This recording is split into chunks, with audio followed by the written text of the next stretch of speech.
I want to be your friend. Peace and love. I said You ain't never, and you ain't never, and you ain't never. I'm gonna tell you. I'm gonna call out some names. I'm gonna call out some names. I can almost guarantee you. This is going to be one of the most controversial presentations. And now, what I'm going to do, I want to set it up so once it's done, somebody would challenge me on the information. So with that being said, that means that I am going to lead you to the water. I'm going to bring facts, and I'm going to wait for somebody to dispute it so we can have a gentleman or a gentleman with a lady, whoever chooses to dispute it, we could have a conversation. One thing that we got to get past, family. First of all, let me say this. Let me start off like this, because I'm gonna wait till the numbers build up. I'm gonna wait for the thumbs up goes up, because I want everybody to get this one. I don't think nobody did this before. And when I'm saying did this before, y'all may look at the ad as if I'm trying to provoke something or something like this. Y'all ain't never seen this before. I'm gonna tell you, y'all ain't seen this before. But I'm gonna say like this. I'm gonna say like this. Let me get my brother Ish on deck. Let me say like this. I'm gonna say like this. The information that I'm going to give tonight is going to ruffle some feathers. It's not only is it going to ruffle Moorish national feathers or the Taj Tariqite feathers, it might ruffle just some ordinary person that subscribe to Moorish America, being Moorish American. Excuse me. The point of the matter is that it's time to basically draw the line in the sand so the public can have a clear conception what it is to be a Moorish American. That's just what the time. That's where we at now. That's just where we at now. I want to just say this, John Day. I want to set this up right. First of all, I want everybody to know that this is not an attack, nor has it ever been an attack on the elder Taj Tariq Bey. But what it has been a campaign to counter the misinformation that has been taught by Taj Tariq Bey. I don't think anybody can find a video where I slandered or cursed this brother out. And slander means to lie on. If you think that I lied on him, I will invite anybody to challenge the information. Like a gentleman, like a brother, like a king. Challenge the information respectfully. This is not an attack. I use the Taj Tariqites because that's what it is. As Prophet Noble Drew Ali used the term Mohammedans. People are following Taj and they missing the mark on the Prophet. It is what it is. And so I've decided that I would like this for me to be my last presentation, unless somebody want to challenge the information and have a friendly, brotherly, sisterly, whatever debate. And we can do that. I have no problem with that. As long as it's respectful, we're not calling anybody names, we're not cursing each other out. I'm all for it. I'm all for it. You know what I'm saying? Because I believe that we need to get to the bottom of it. We need to stop allowing people to believe that the Moorish Science Temple of America is predicated upon aggravating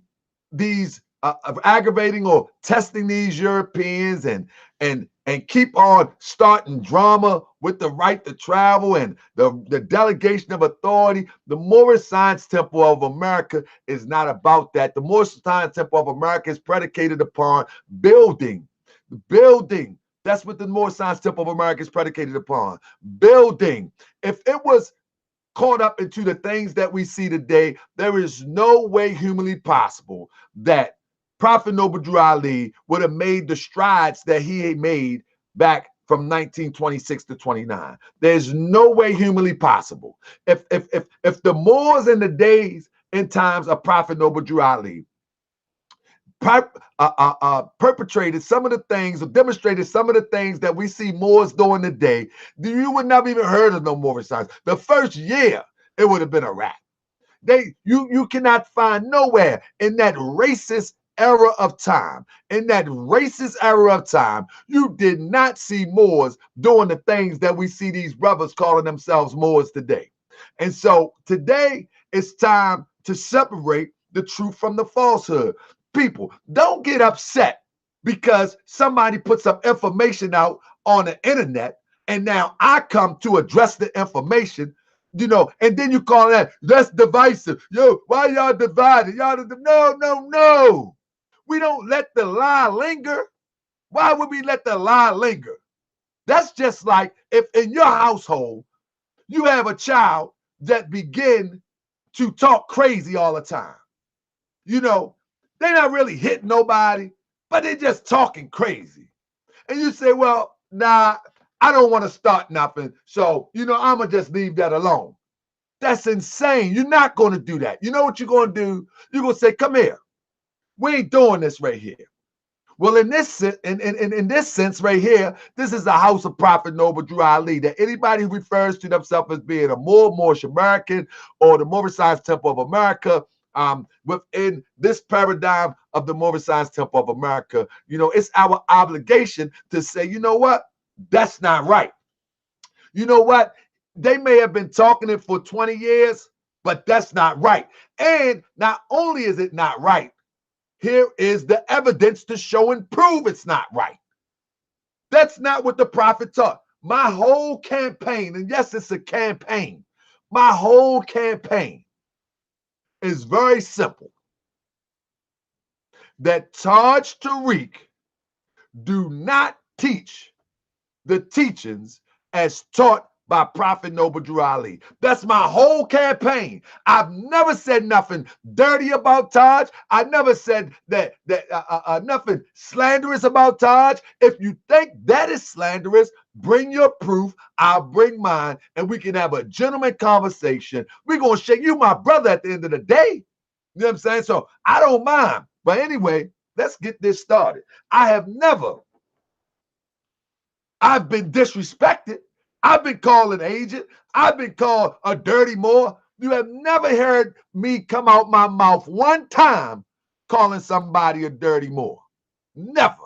And you never will. Now, and I may even say, man, that's agent behavior, because some stuff is suspect.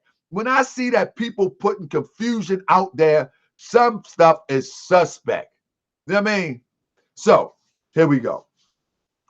First and foremost, I rise giving praise to Allah, give honor to his noble, illustrious prophet, Prophet Noble Drew Ali. I give honor to you in this chat, who have courage enough for truth. Because obviously, you may think that I brought you here for drama, but guess what? Deep down inside, curiosity make you want to come here and see what I got to say. And I honor you for that. I honor brother Marcus Mosiah Garvey. Many people shout the red, the black, and the green, but little do they know, Marcus Garvey was building on the ground. He wasn't shouting the red, the black, the green. He wasn't shouting the European this, the European that. He was shouting, come together. Let's build something. Let's create our world. Let's unite. Let's move forward. Let's be the noble people that we once was. It is what it is. So here we go.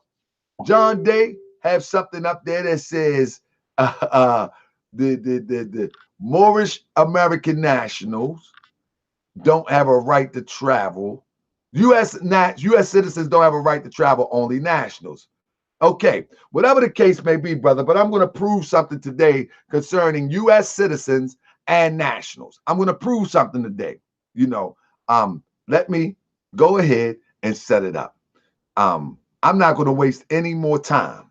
So if y'all ready, I'm ready. I ask that everybody thumbs up. I ask that everybody share this because I want brothers that follow Taj Tariq, RV Bey, Canaanland Moors, and whomever, any splinter group. I want them to see this, and I want them to challenge me on the information. Not to call, they can call me dirty Moors. I get it, no problem. They can call me agent. I get it, no problem. But I would prefer them to challenge me on the information.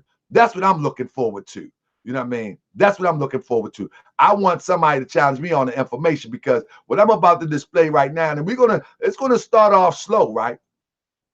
But it's going to pick up real fast. So, First of all, family, when I say it's going to start off slow, I mean just that. But it's going to pick up real fast. Make no mistake about it. So hopefully those who are interested in learning something concerning the teachings of the Prophet Noble Drew Ali will come in and take a look.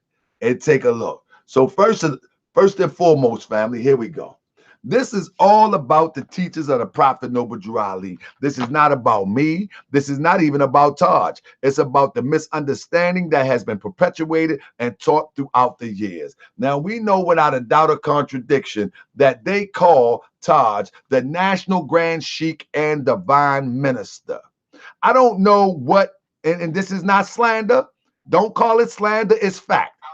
I don't know what divine minister that he's a part of. I don't know. I don't have a clue. I don't know who made him a divine sheik. I don't know who made him a grand sheik or divine minister or grand sheik. I'm not sure. I don't know. But from my thing is, and John Day, stick around. I got you, brother. My thing is, who made him a grand sheik? Who made him a sheik? Who made him an adapt? Who made him a divine minister? One of the first things that I say to everybody, like I said, it's going to start slow, so work with me. One of the things that I say to everybody is that when you meet a Moorish American, the first thing you want to find out, when you meet a Moorish American, the first thing you want to find out is who is their elder. That's the first thing. John Day, I'm going to have to block you if you keep interrupting. You can watch from the outside, brother. I'm trying to set it up so we can get to the facts. Anyway, you can exit stage left. It's coming, brother. I'm waiting for the people to come in so the people can get the information. If you want to antagonize, I'm going to go ahead and block you and get you out here. I appreciate your comments, but your comments are going nowhere. Stop distracting me. Let's keep it moving.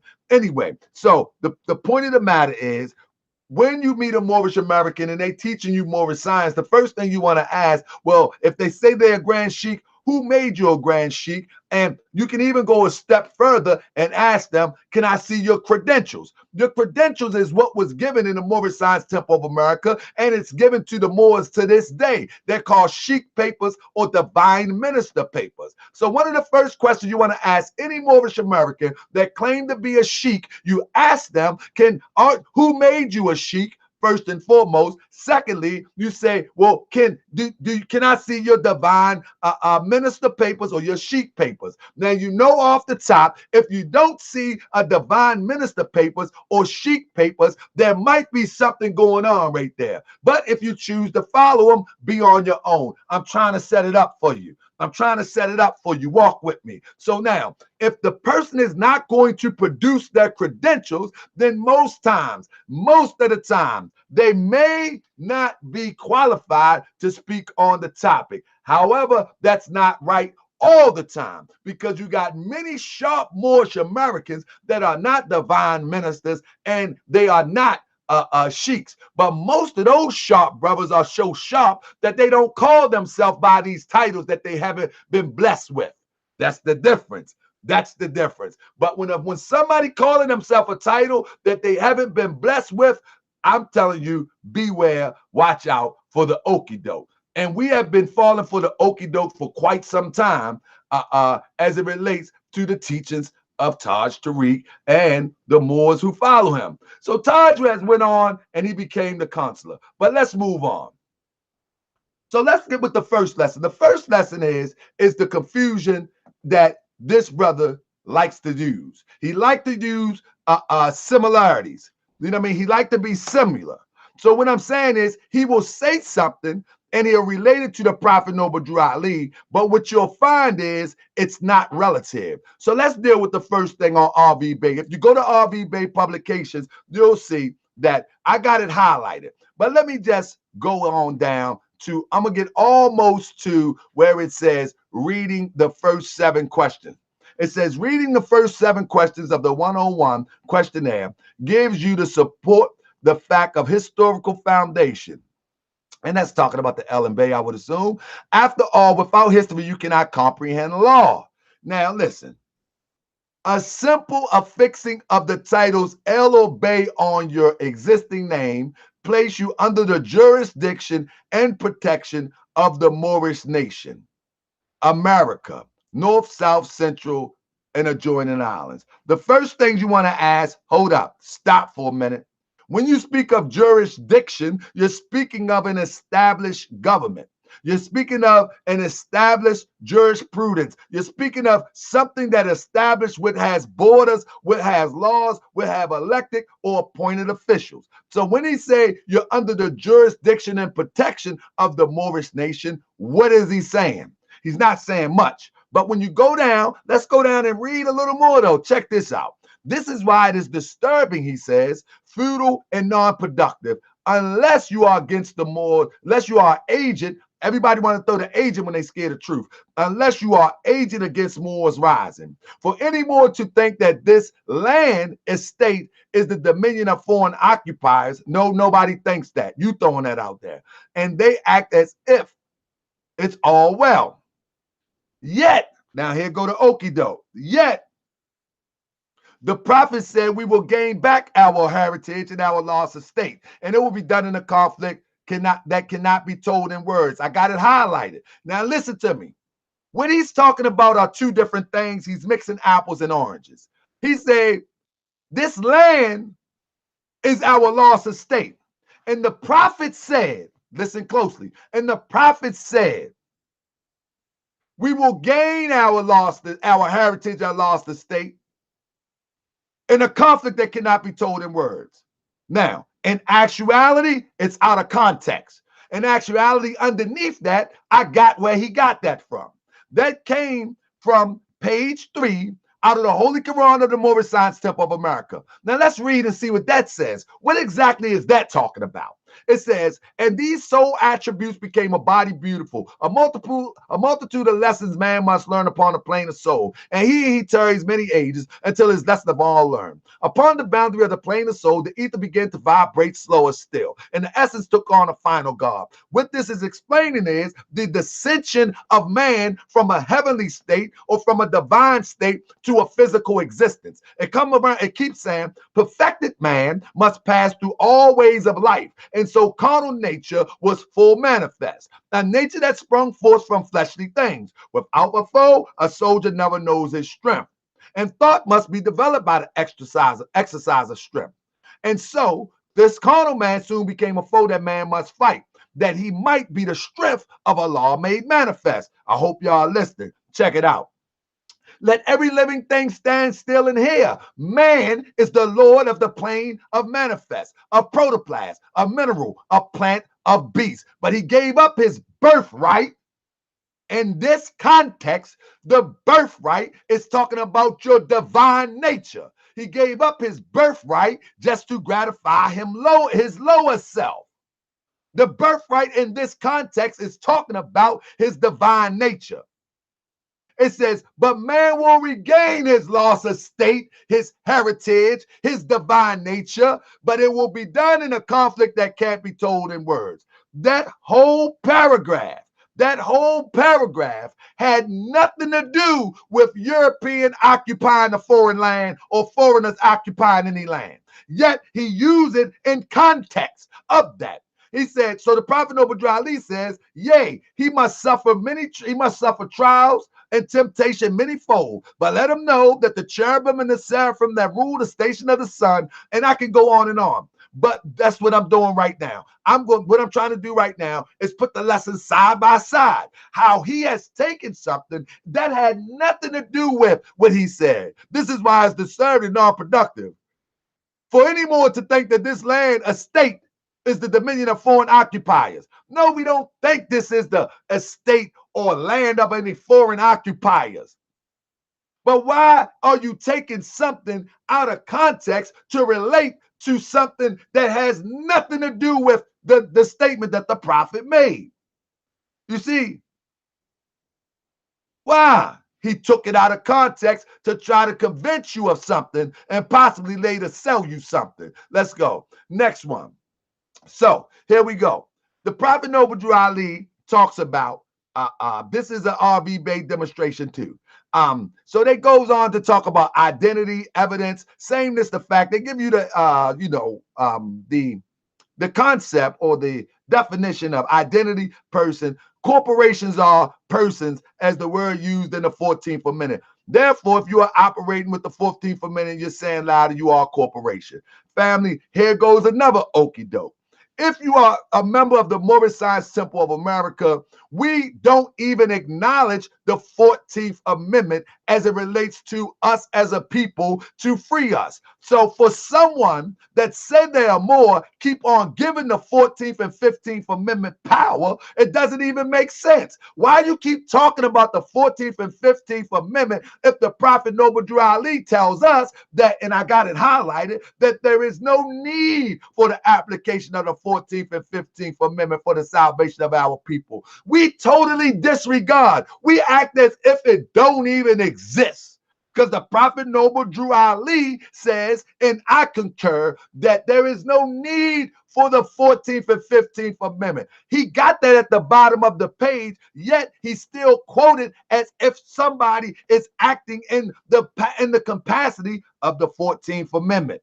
We act like it don't even exist. Why you keep acting as if somebody is living in the capacity? If you are more, proclaim you're not even acting in the capacity of the 14th or 15th Amendment.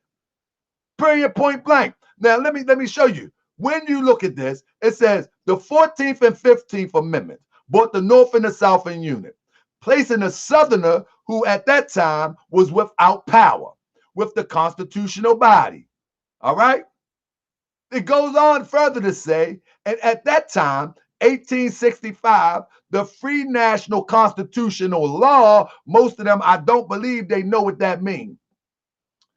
And at that time, 1865, the free national constitutional law, the Prophet never said the Constitution.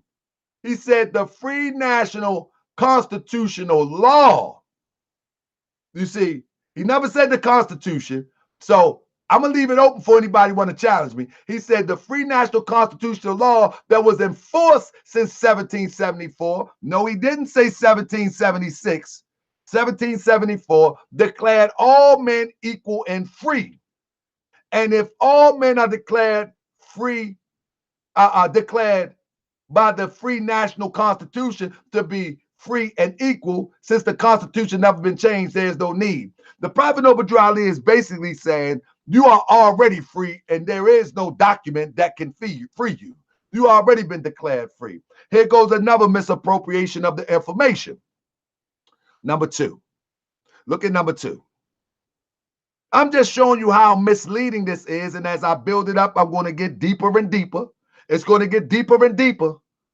It says you do not have to show identification, and you cannot lawfully be detained or arrested for failure to show. Cannot allow your identification to be confiscated. It is your property. On the same page of R.V. Bey, it says the more IDs you have, the better. In addition to the national ID, now they want to sell IDs, we offer travel card and student card. In fact, in law, I'm not making this up. In fact, in law, if you do not have the preferred ID of the asker, you can present two of another ID, which is sufficient. Now, the trick here is 1 minute they say you cannot lawfully be detained without not showing your ID. And then they come right back and say on the same page, in fact, in law, if you do have, so now they're saying it's lawful. Now they're saying it's lawful, but then it's unlawful. And then at the bottom one, they said, do not allow the policy enforcer highwaymen to take your identification, as is your property. And then they'll quote the Amendment 5 that was not even relative to identification.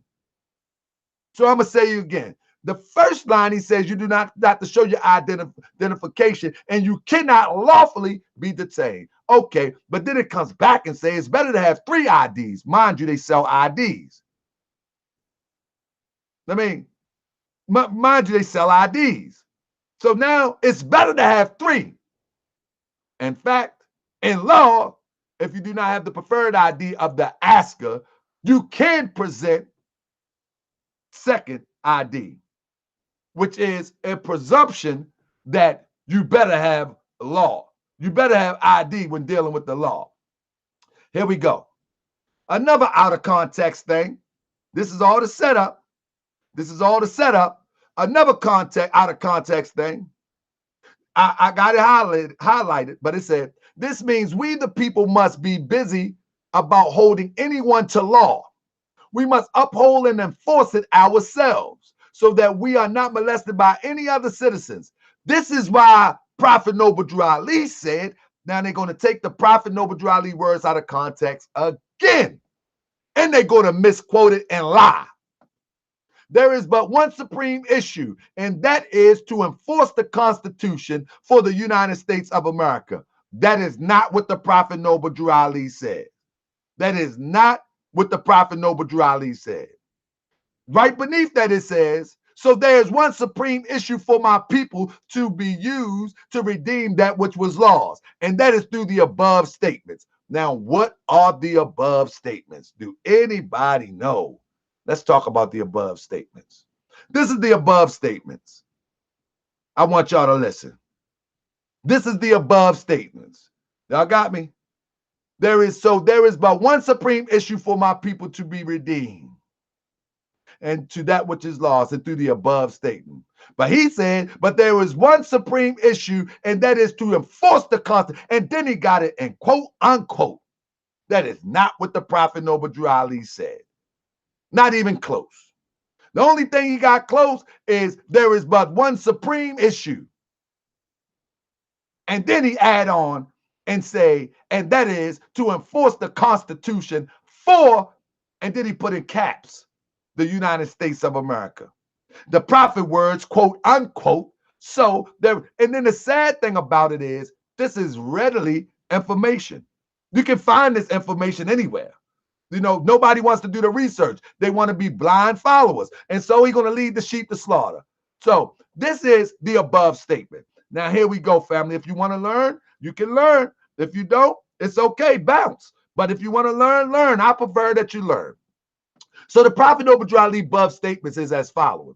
The citizens of all free national governments, according to their national constitution, that is, in this sense, the Constitution of the United States, are all of one family bearing one free national name. Those who recognize the free national name of the constitutional government are classed as undesirable and are subject to all inferior names and mistreatments that the citizens care to bestow upon them. Now, the question becoming, I went over this again, the citizens of all free national government, according to their free national constitution, all of one family bearing one free national name. The question becomes, what is that one free national name? Let me blow it up, because many people get mixed up because they've never been taught this before, but I'm going to teach you tonight. It says one free national name. It says one family bearing one free national name, and I'm going to blow it up. And it says their free national, according to their free national constitution. So let me blow it up for you so you can get it right. So, first of all, the question is, what is that free national constitution? We already know what it is. It's the Constitution of the United States, of all one family, meaning that all those who come under the jurisdiction of the free national Constitution of the United States, I mean, all those people come under the jurisdiction of the Constitution of the United States, are of one family bearing one free national name. And what is that one name? A free national name, as I said before, is not Ali Baba El Bey. It's not Tariq Floss Out El Ali Bey. That's not the one free national name. It's not individualistic. It's one free national name relating to the free national constitution and one family. Family, whether you like it or not. You don't have to like it. Whether you like it or not, that one free national name is American. You cannot get away from it. And I'm going to show you, and we're going to prove it as we go along. Check it out. Those who fail to recognize the free national name of their constitutional government, It's not saying the free national name of your forefathers. It's not saying the free national name of your ancestors, of their constitutional government. The constitutional government is the free national government of the United States, what's called the Constitution. Those who fail to recognize their free national name of their constitutional government are classed as undesirables and subject to all inferior names: Negro, Black, Colored, Black people, African American, Afro American, and all the abuses.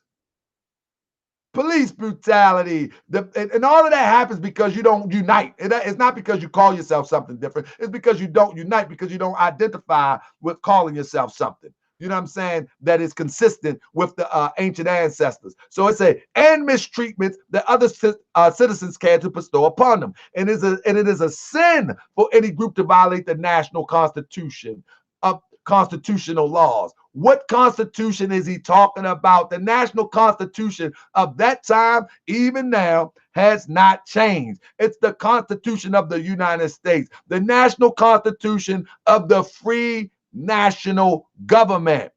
The free national government. Now, let me clarify, family. The free national government relates to the borders of the 50 states of the United States. That is national. Okay, he said, I, the prophet, was prepared by the great God of law to warn my people from their sinful ways and return back to the state of mind of their forefathers' national principles, that they will be law abiders and receive their divine rights as citizens. So these people say we're not citizens, but I'm going to show you as this go along that they are way out of touch.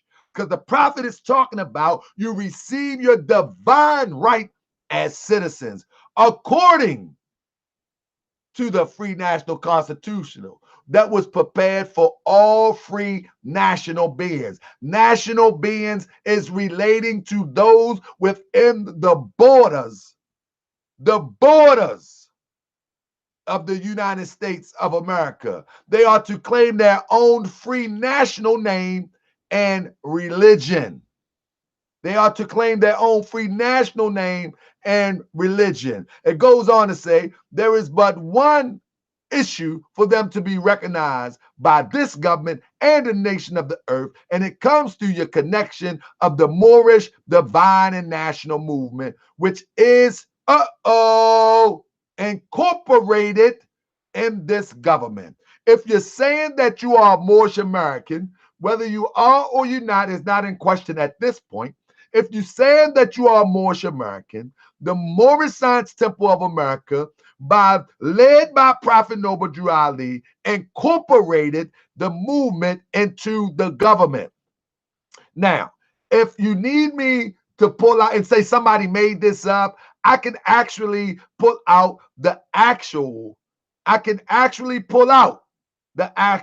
guide. John Day, don't think too fast because I'm going to prove that wrong too. I am not an American. I'm an American citizen, not a U.S. citizen. That's you. But Moorish Americans, pay attention. John Day says he's an American citizen, not a U.S. citizen. You know what I mean? Now, okay. Now, check this out. I'm with you, third eye wisdom. Check this out. We're going to work, bro. We're going to work. So, and now listen. Those who say that they are Moorish Americans and they want to create new governments or they want to create new stuff, that means they don't understand and they miss the mark. Because the prophet said the Moorish divine and national movement, which is incorporated in this government and recognized by all nations of the earth. And through it, they and their children can receive their divine rights unmolested by other citizens, that they can cast a free national ballot. Do y'all know what that means? A free national ballot. What is the national ballot, family? Bing, bing, bing. That is the presidential election. That is the presidential election. Aboriginal TV, hold on, brother. That is the presidential election. Why would Prophet Noble Drew Ali be trying to convince people to cast a free national ballot. Why wouldn't he be just starting the United States of America Republic with Canaanland Bey or like Canaanland Bey? He is telling Moors to vote. Now, at the polls under the free national constitution of the state's government. Understand what he's saying. Understand what he's saying, and not under a granted privilege. So, one, Prophet Noble Drew Ali have it incorporated within this government. Two, he asking you to cast a free national ballot, and I can expound on that. That's another topic, why he did that, but I can expound on it later. It goes on again. It says, you who doubt whether I, the prophet, and my principles are right for my people, go to those that know the law in City Hall and among the officials in your government and ask them under intelligent tone, and they will gladly render you a favorable reply. For they are glad to see me bring you out of the darkness into the light. He goes on to say, money doesn't make the man. It's free national standards. It's free national standards. Okay? What is your national standard today? And power that makes the man and a nation. The wealth of all national governments. This is what people need to pay attention to. The wealth of all free national governments, gold and silver and commerce, belongs to the citizen alone. This is why the prophet trying to get you to understand the ins and outs of your citizenship. Because the gold and silver and commerce is for the citizens alone. And without your national citizenship, by name and principle, you have no true wealth. Meaning that all the things that your ancestors worked for, all the beat on the back, all the hanging from the tree, all the wealth that they have contribute to this country, you are giving it up by not acknowledging your citizenship. Because once you acknowledge your citizenship, you have access to it. But you just need to know the road to get to it.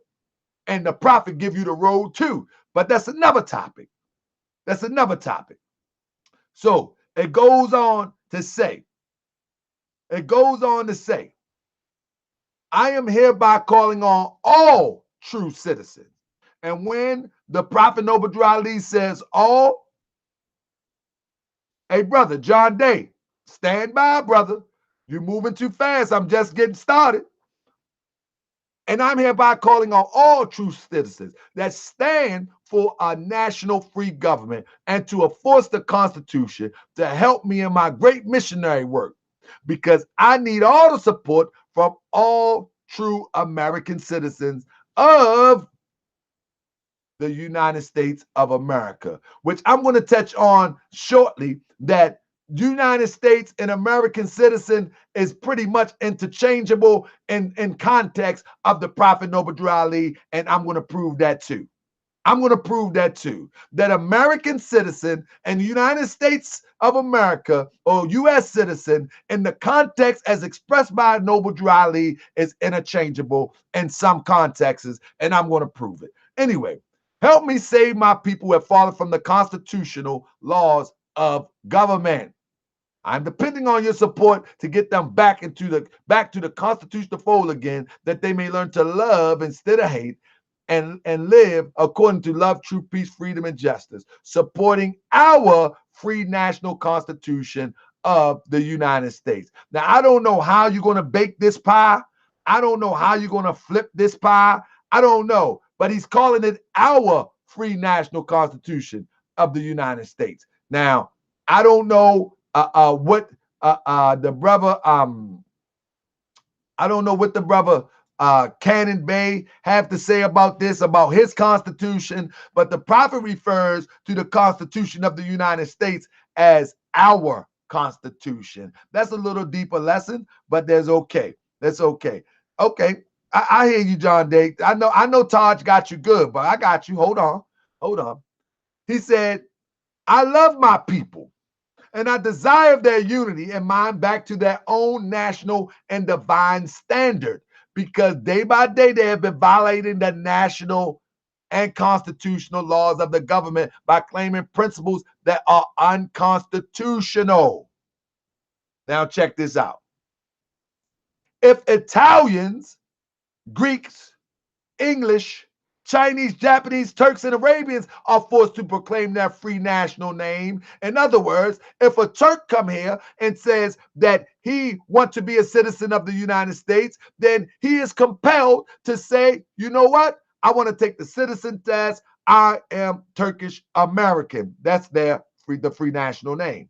If the Arabians are born here and they choose to be a part of the fabric of the United States of America, they must proclaim the free national name, which is American. So you got Grecian American, English American, Chinese American, Japanese American, Turkish American, Arabian American, and are forced to proclaim that free national name and religion before the constitutional government of the United States. It is no more than right that the law be enforced upon all other American citizens alike.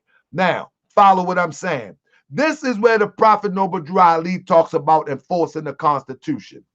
The Prophet Noble Drew Ali talking about to get us back into the fold of the Constitution so we can participate and take our place in the affairs of men. Because outside of the Constitution, you don't have no fight. You don't have no fight. You know what I mean? Politicize yourself. Organize yourself. Attack locally. And when I say attack, I mean become active.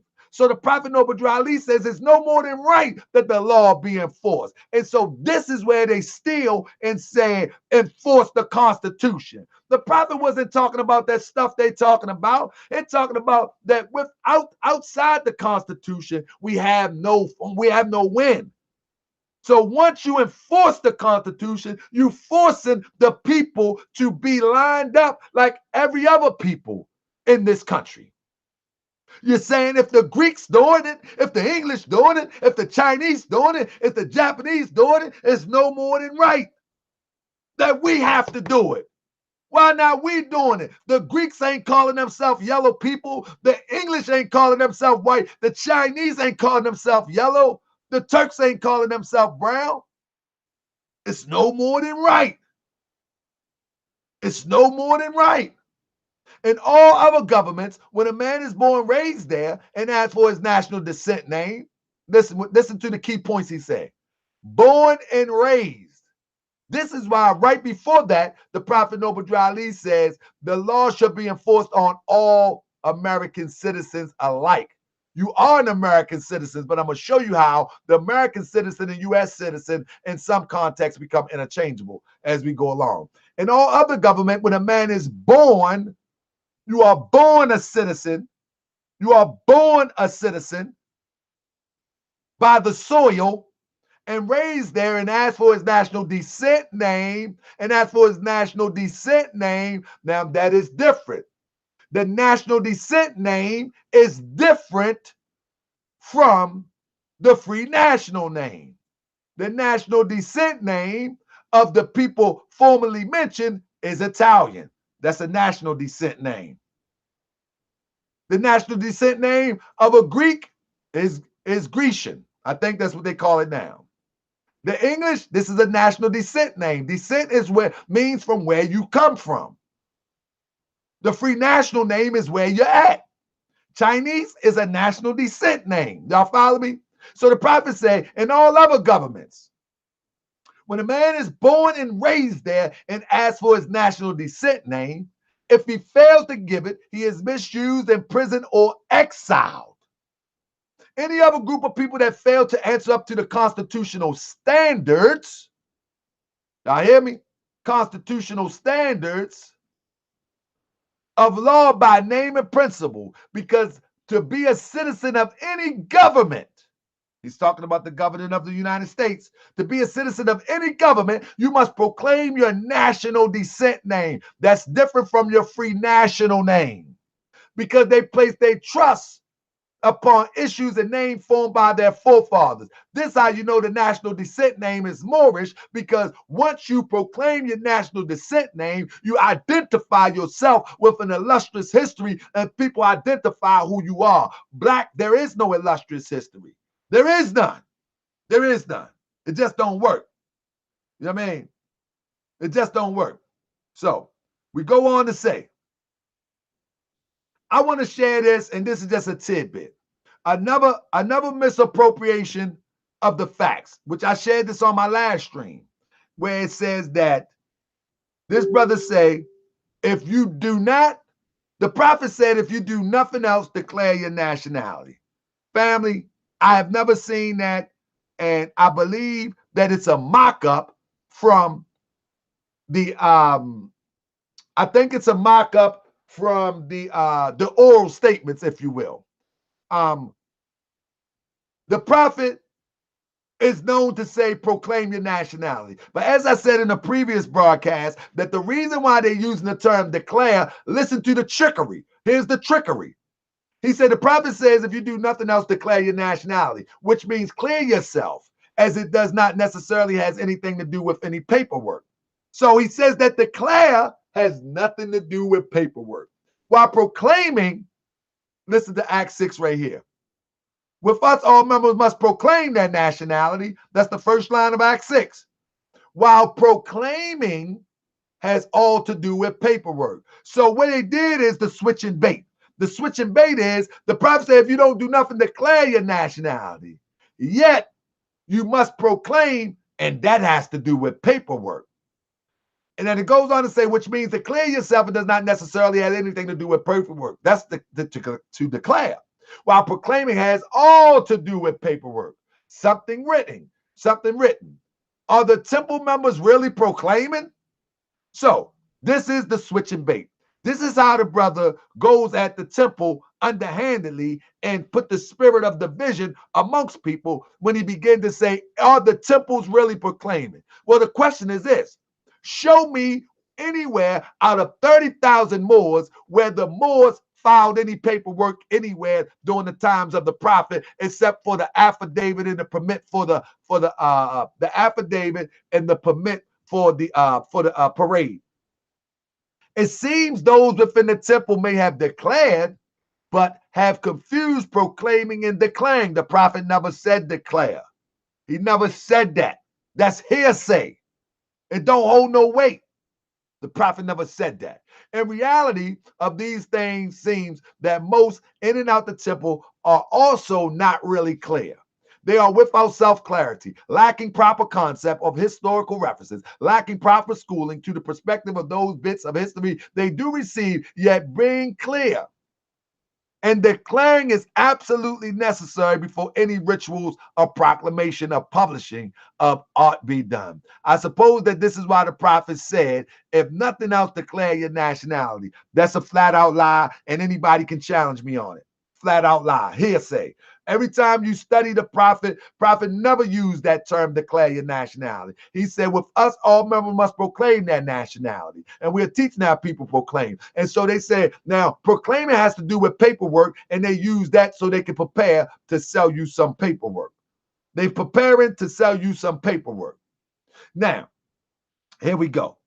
The prophet Obadiah Ali comes in and says, it is the great God Allah alone that guides the destiny of this divine and national movement.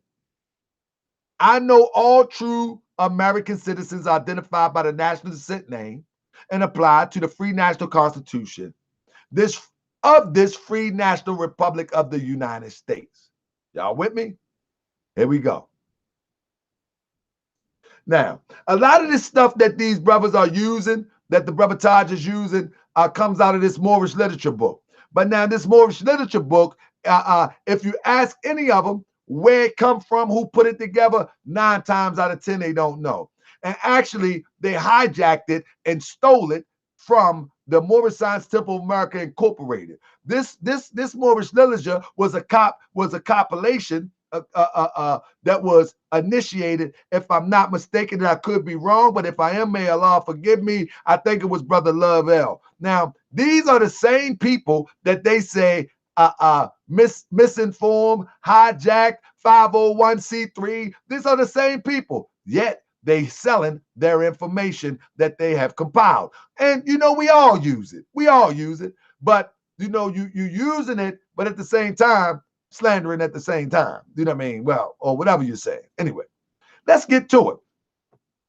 So now the question becomes now, family, one of the questions that we need to ask, what you're looking at right here is the original affidavit filed by the prophet. Let me look at the people real quick before I get into this next segment real quick, because we making good way. We making good way. Let me check out the people real quick. Family, if you like this presentation, I'm asking to thumbs up for me. I'm asking to really take a deep consideration of what we're talking about. Go back over it, look at it, weigh it out.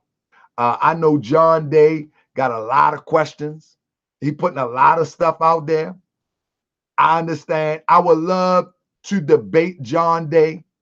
I would love him to come up here with his information, because I'm gonna put up some controversial stuff that's going to be pretty much so somebody can appear to come at me, and then we can set it up and we can get it done. I'm not going to give you all of it.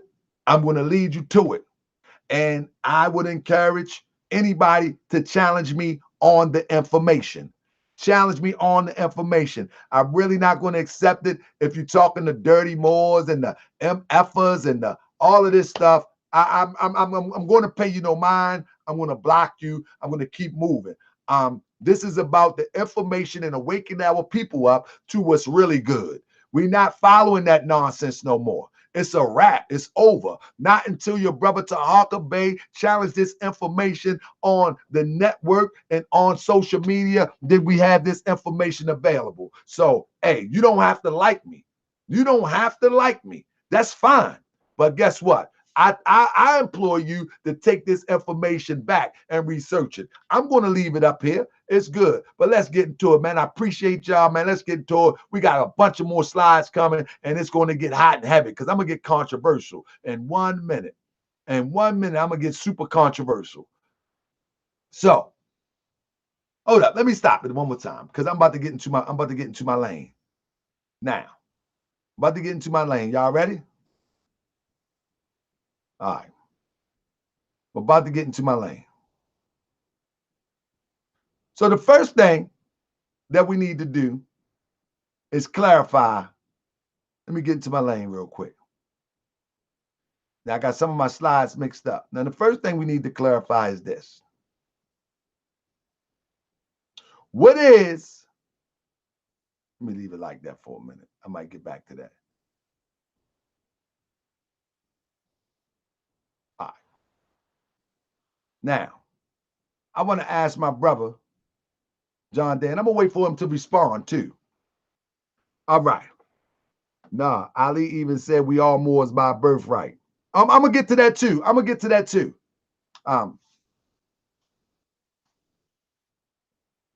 to ask John Day. John Day, are you a proclaimed Moorish American? I need to know. I need to know. Edward Smooth, watch this. I'm going to break this up right now, Edward Smooth. I'm going to break this all up. John Day, are you? Okay. Thank you, brother. Thank you. Edward Smooth, I'm going to break this all up in a minute. So let's go into this next segment real quick. So the question becomes, are you going to deny the prophet? Are you going to deny the prophet?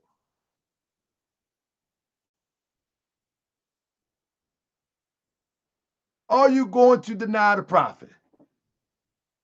That's the question. Huh? Are you going to deny the prophet? So the question becomes, U.S. citizen, American citizen. Don't make excuses for yourself. I messed this up. Don't worry about that. So the question becomes, U.S. citizen, American citizen. So family, what you're looking at right here is the certificate for the Secretary of State when the Prophet Noble Drew Ali in November 1929, if I'm not mistaken. 29th. He filed this paperwork in Chicago. And I'm going to kill this twofold. I think this was 1926, if I'm not mistaken. But I'm going to kill this in twofold. Two things I'm going to do real quick. Make sure I got it set up right. Let me get this right. I'm going to kill this in twofold. Two things I'm going to kill right now. I'm going to kill the premise that I'm going to knock it out the park. Two things. American citizen, U.S. citizen, and Moorish American. Who is the Moorish American? I'm going to knock it out the park. So I want to set it up right. I want to make it up. Appreciate my brother, Sister Grand Sheik. So this is the original document from 1926. Now, again, you can deny and fight the prophet if you choose to. Now, this document here is the document that the prophet filed. This is the front, and this is the back. This is the document that the prophet filed to incorporate the Moorish Temple of Science. And when he filed this document to incorporate the Moorish Temple of Science, one thing that he had to do, he had to fill it out. That's pretty obvious. So the question now becomes, and this is the document that I'm going to use to make my point. So my brother came Pharaoh Bey, and I told him I would use this. He said, y'all need the guidance. We are not U.S. citizens, period. My nationality, a fact for the record. Yours ain't. Be honest and link instead of foolishly dismissing your prophet state. Okay? Then I got another brother that just put this up. United States of America, it's a corporation. America is the land. Okay. First of all, let's deal with the first thing. This is at the bottom of that document I just showed you, November 29, 1926.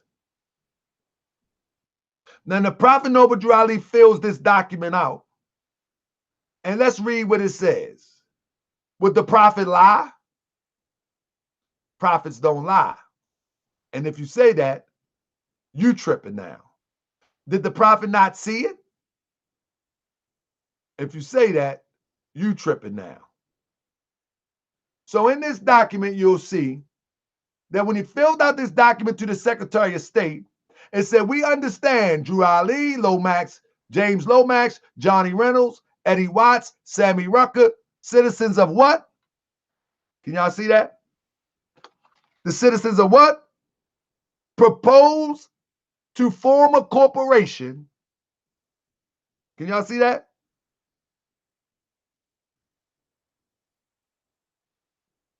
No. It says citizens of the United States. It's saying that Drew Ali, James Lomax, Johnny Reynolds, Eddie Watts, Sammy Rucker, citizens of the United States, propose to form a corporation. Citizens of the United States propose. It's saying, do we know how to read? Can we read? And I'm not being facetious. The Prophet Noble Drew Ali, Lomax Bey, Johnny Reynolds, Eddie Watts, Sammy Rucker, citizens of the United States. Now, you can try to twist it and turn it. The best thing to do is try to understand the mission of the prophet instead of trying to twist it and turn it. We can't twist it and turn it. Try to understand why the prophet did what he did. He had to do that to protect. He was a prophet with foresight. Come on. Stop it. Stop it. Family, try to understand. Don't trick your mind to believe the inobvious. Just empty your cup and try to understand that the United States and America, as it relates to citizens, in some senses, are interchangeable. And I'm going to show you how.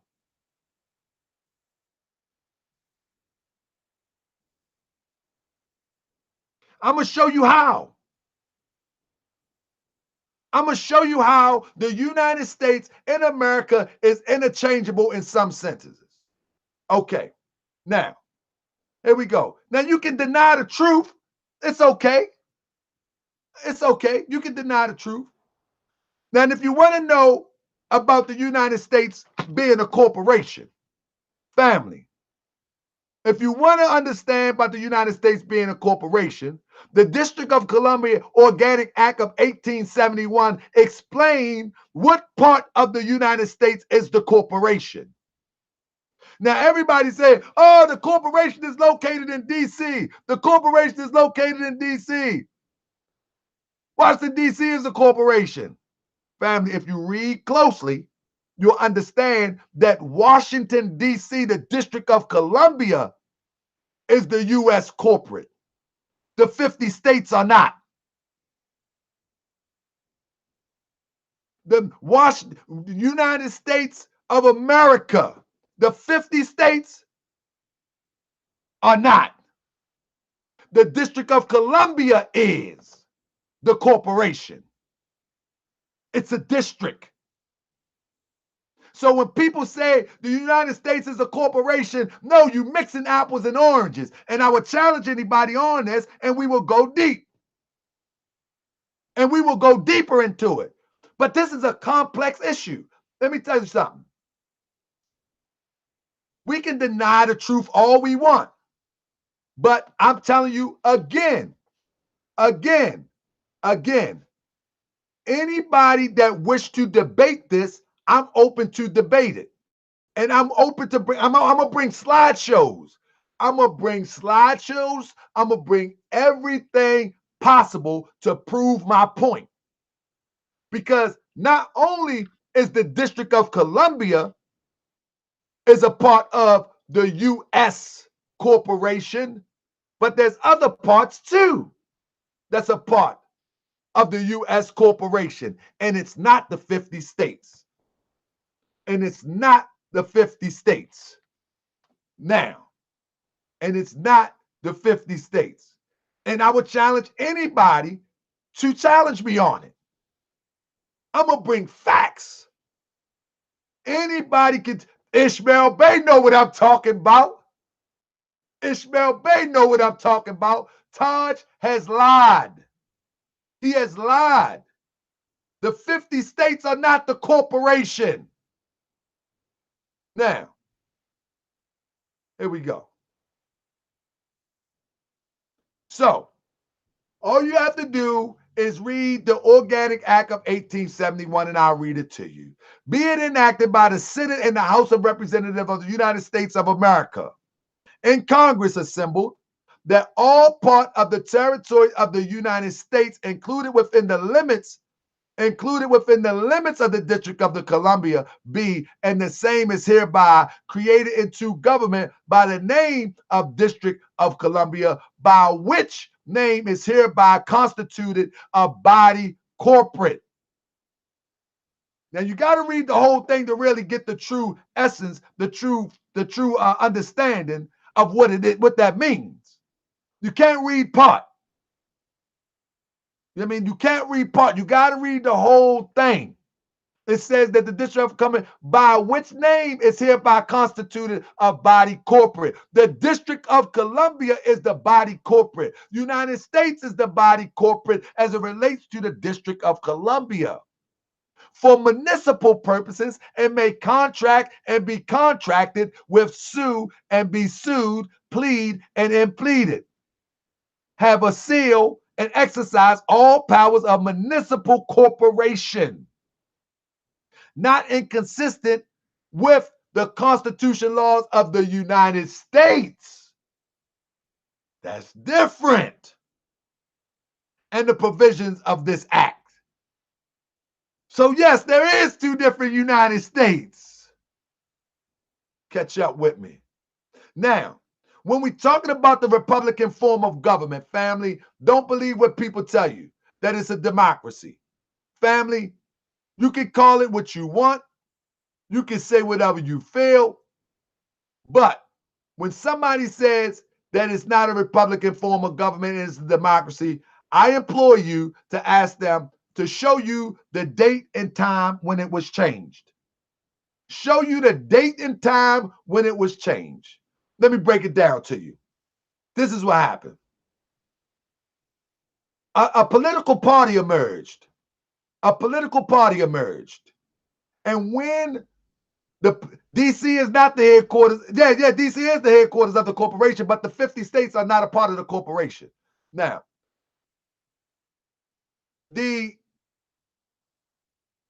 when a political party emerged, right? The political party emerged was called the Democratic Party.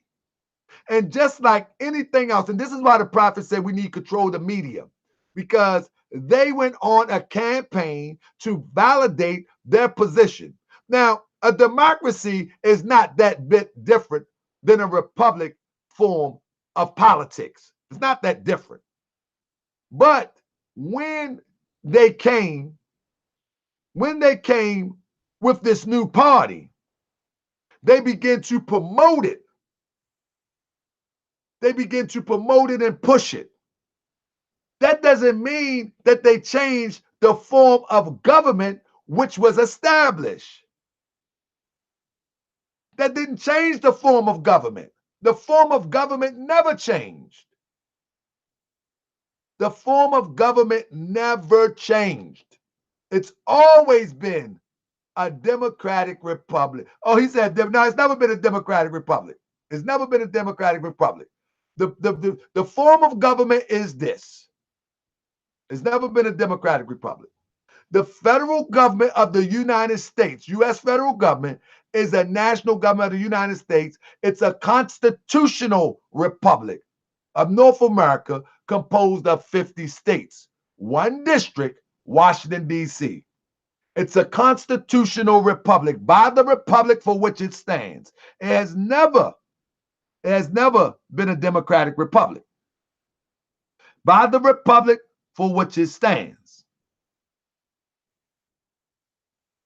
You see, it's a constitutional republic in North America composed of 50 states. That is the one U.S., one district that is another, Washington, D.C., the nation's capital, and several territories. This is the second.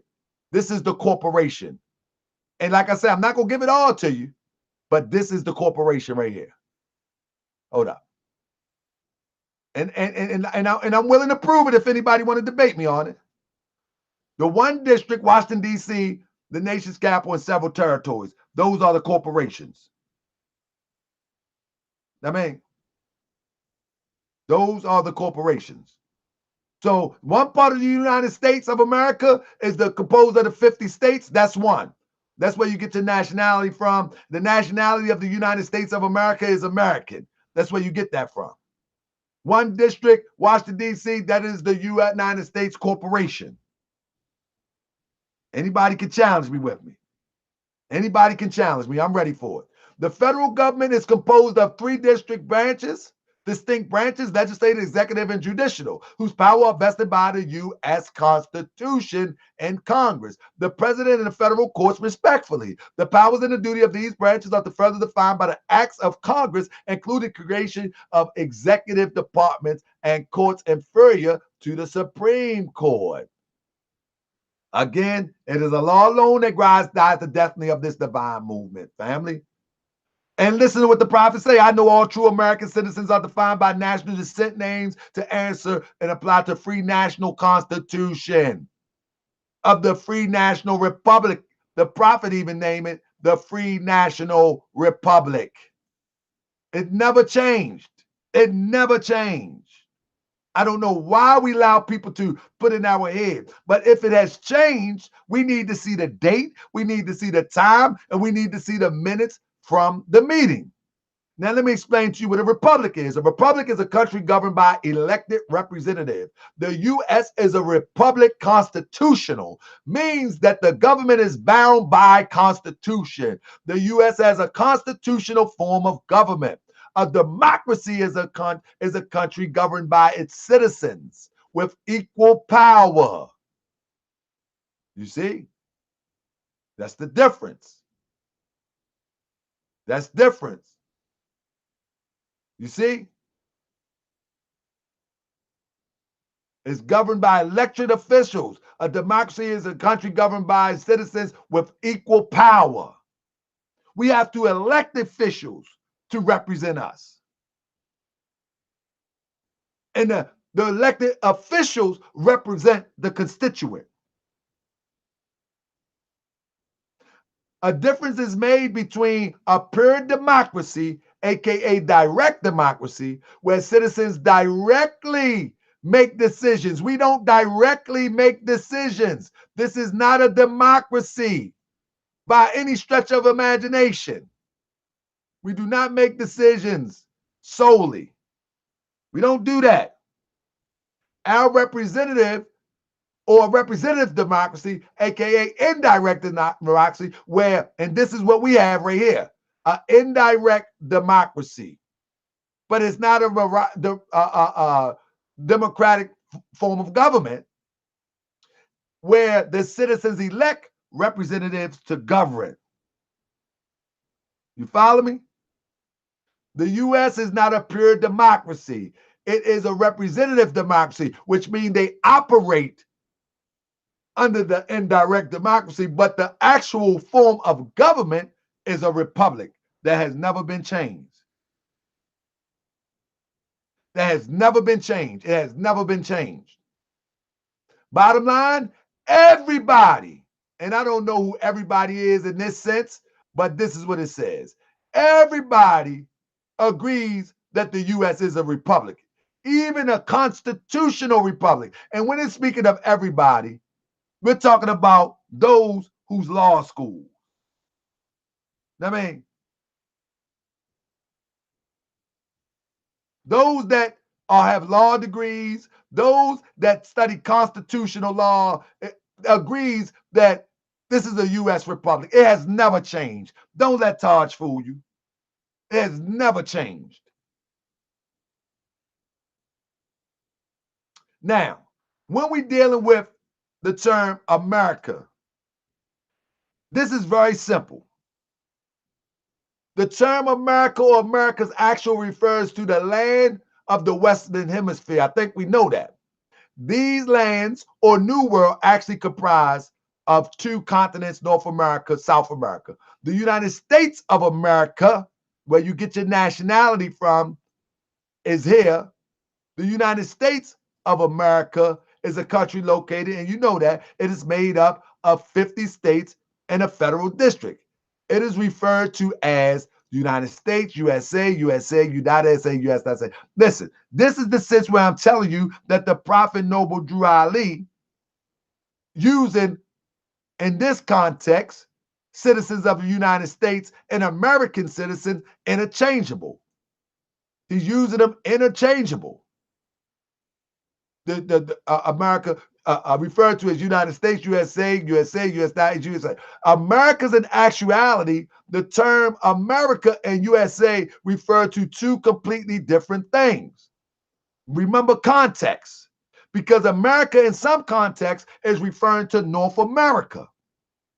And then America in other contexts is referring to the 50 states. I mean, this should be very simple for us that live here. We should get it if we live here. They are, however, related in this relationship, and is actually the cause of the confusion. This is the cause of the confusion. Whereas though when you got somebody like what is the guy named Cujo?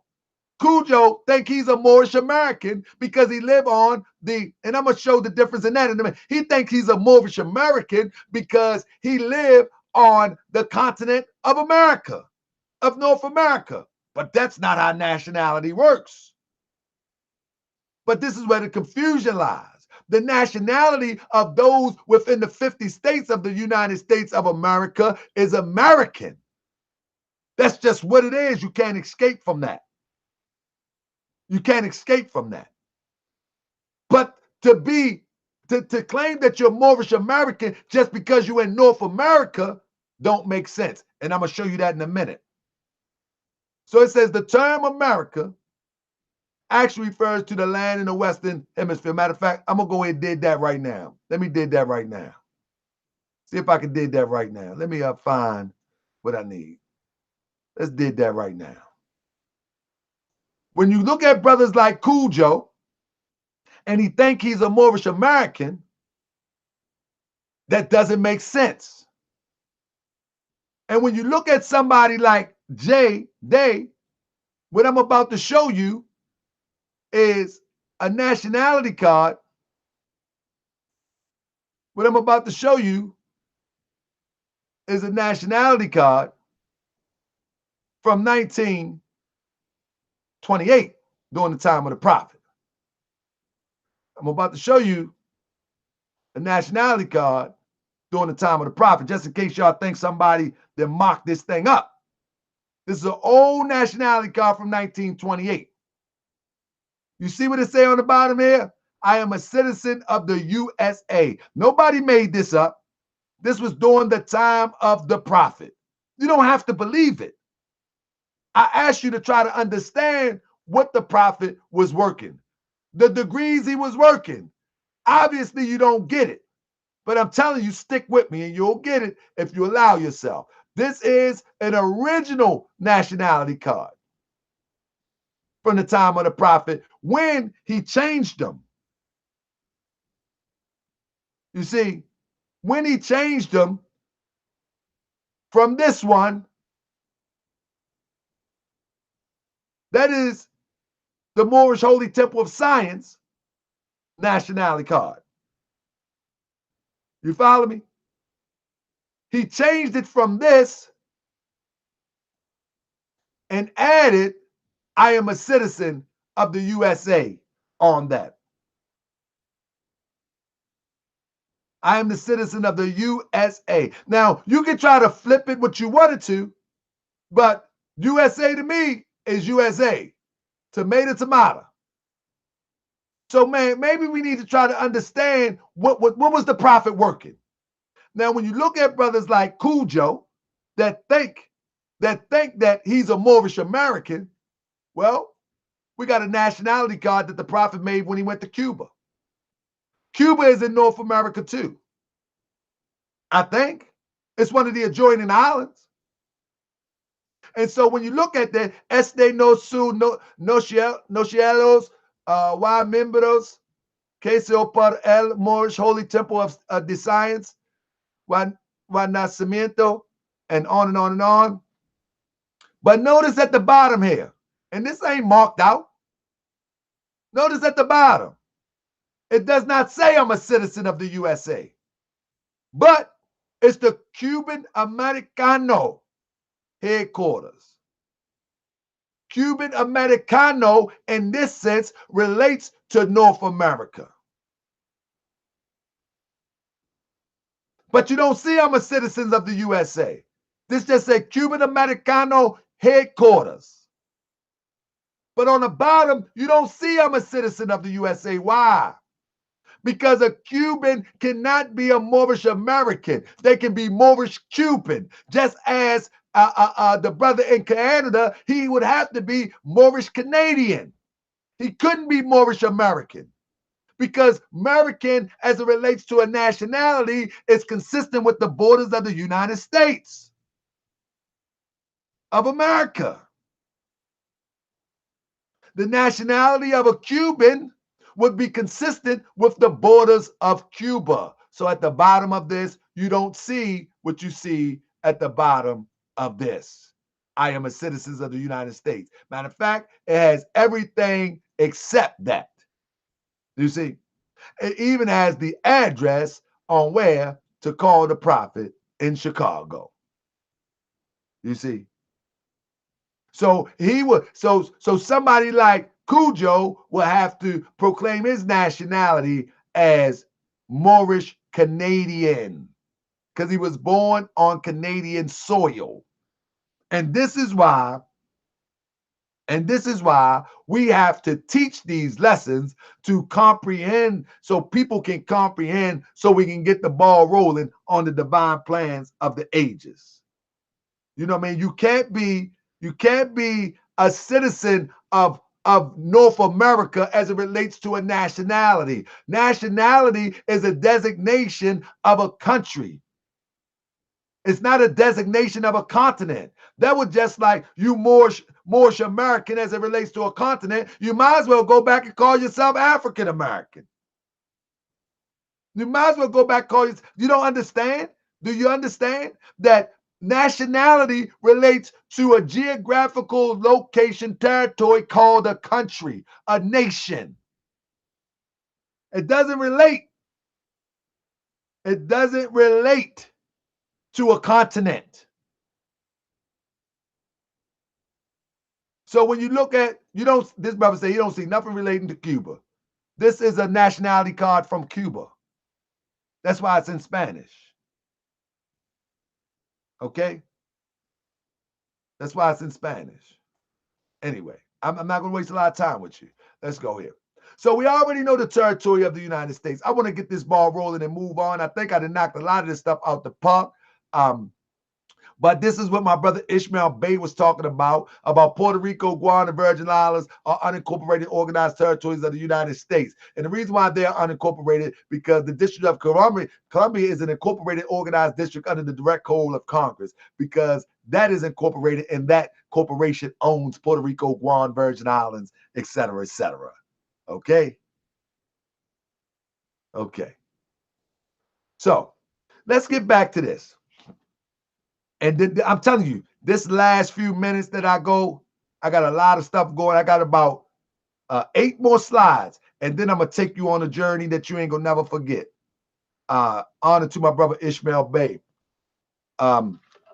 So this is another misunderstood, a misappropriated understanding taught by Taj. He calls his school the Moorish Heritage of History School, was established by Sister Rasmala Bey. But now, he says it was established by her, but the first time I ever heard of it was from Taj. Anyway, in 2006, to assist in the moving information surrounding the Moors, divine and national movement of the world. Family, I hate to be the bearer of bad news, but there is no such thing as the Moors, divine and national movement of the world as taught by Prophet Noble Drew Ali. There is none.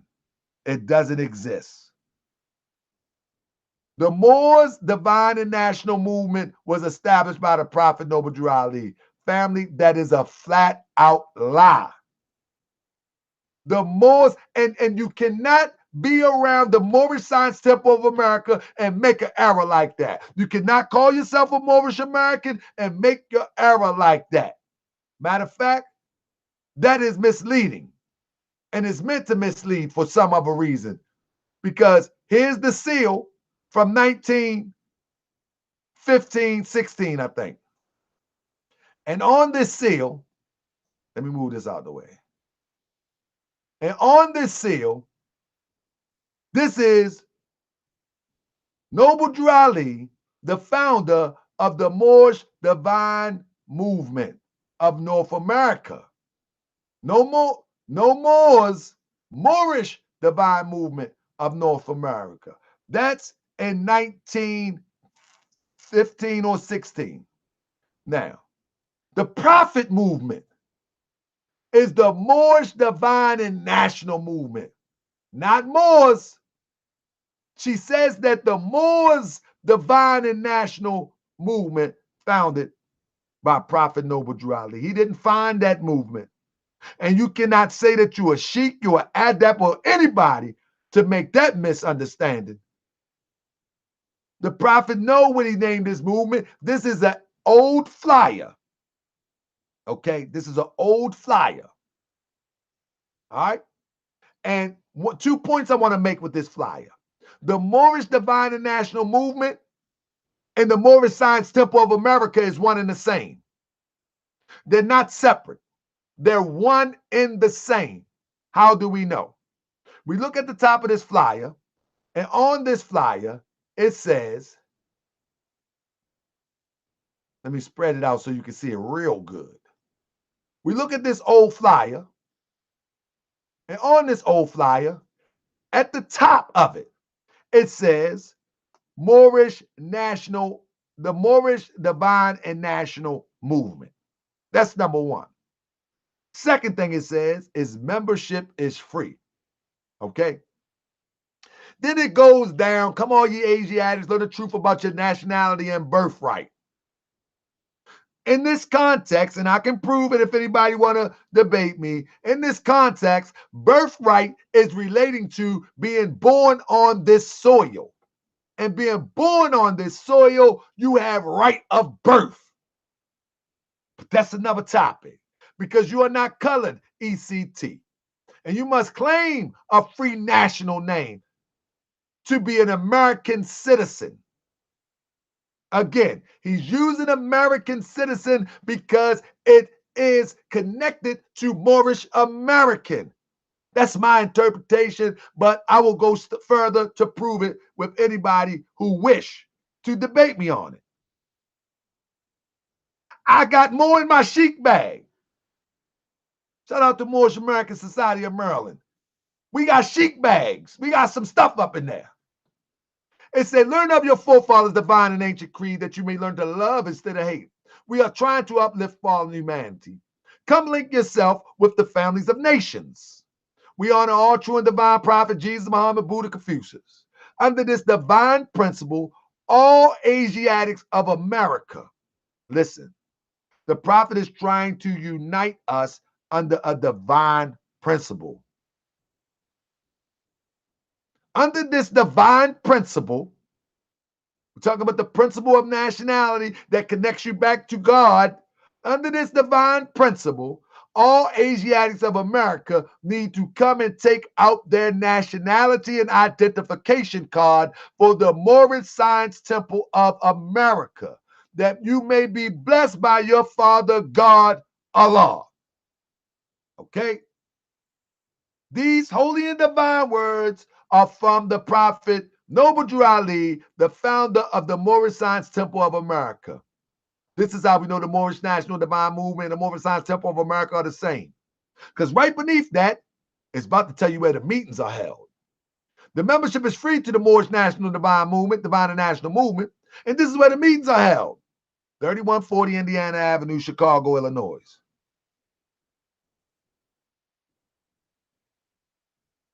$39.40. If you want to know where the Moorish Divine and National Movement at in 1929, 1928,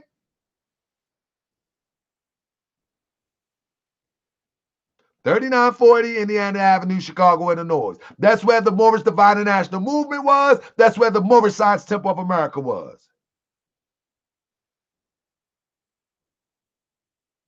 Huh? The main office is 3603 Indiana Avenue, Chicago, Illinois. If you want to call, the telephone Douglas is 5909. And these are where the meeting's at. Meeting at the temple every Friday and Sunday, 7:30 p.m. to 10 p.m. The Moorish Divine and National Movement and the Moorish Science Temple of America is interchangeable. Why do we act like it's separate? Or we allow people to hijack the Moorish Divine and National Movement as if it's separate. It's not separate. It's never been separate. It goes on to say the Quran class is held every Sunday, 2 p.m. and 3:30, 2 p.m. to 3:30 p.m. as held from 2:30 to 4. We go over sometimes. We are at the office every day at 12 noon until 7 p.m. that you may come and take out your membership card. Use our old Moorish healing oils and herbs for your human ailments, that you may come take out your membership card. So that brings me to this. I've got 2 more segments, family. Please stay with me. I appreciate you. Get some water. Get the baby something to drink. Make sure they get to bed. They might got school tomorrow. Whatever the case may be, stay with me because I'm going to close this with a finale that you need to see. So we see that this is misleading information. You cannot claim to be a teacher of any sort of Moorish science and mess up Moore's National Divine Movement, and then twice, and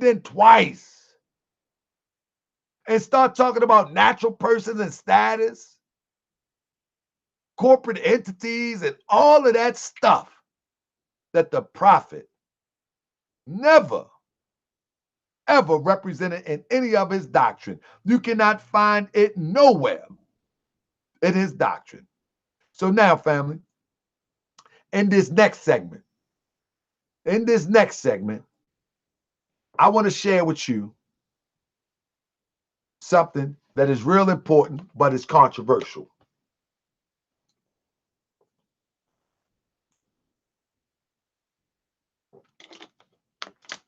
This next segment, I got 2 more segments. This one is not too, this one is brief. Again, if one says that they are Moorish American Muslim and that they are Sheikh and that they are this, that, and the other, then what you want to do is ask who taught them. Who is your leader? Take me to your leader. Show me your Sheikh papers. Show me your divine minister papers. Todd says that he's a grand Sheikh. Ask him. Don't be scared. Who made you a grand Sheikh? What chamber did you go through? And can you provide your Sheikh papers? I'm not saying that the brother don't know some things, because obviously he do. But I'm pointing out that this is a type of information that is literally information that has to be taught by elders to the next person. And it has to be studied. It has to be prayed on. I mean, it's a whole bunch. Brother, I'm not bashing Taj. I just want people to know that wherever they're getting their information from, check the person out before they accept it as real. Because I done already showed the inconsistencies, and I can go on for days. I could go through the whole website. I could go through all videos. I can go on for days. But that's not the point. I'm only trying to show the inconsistency in the information. Okay. So now the next thing is this. Can you be a Moorish American, or are you a Moorish American, without being a part of the Moorish Science Temple of America? The answer is yes and no. Watch this. The answer is yes and no. The answer is you can call yourself whatever you want. That don't make it so. But if you say B, then it is, that's on you. But now the fact of the matter, the real fact of the matter, is you cannot be a Moorish American legitimately if you're not a part of an organized group called the Moorish Science Temple of America. You cannot be a Moorish American legitimately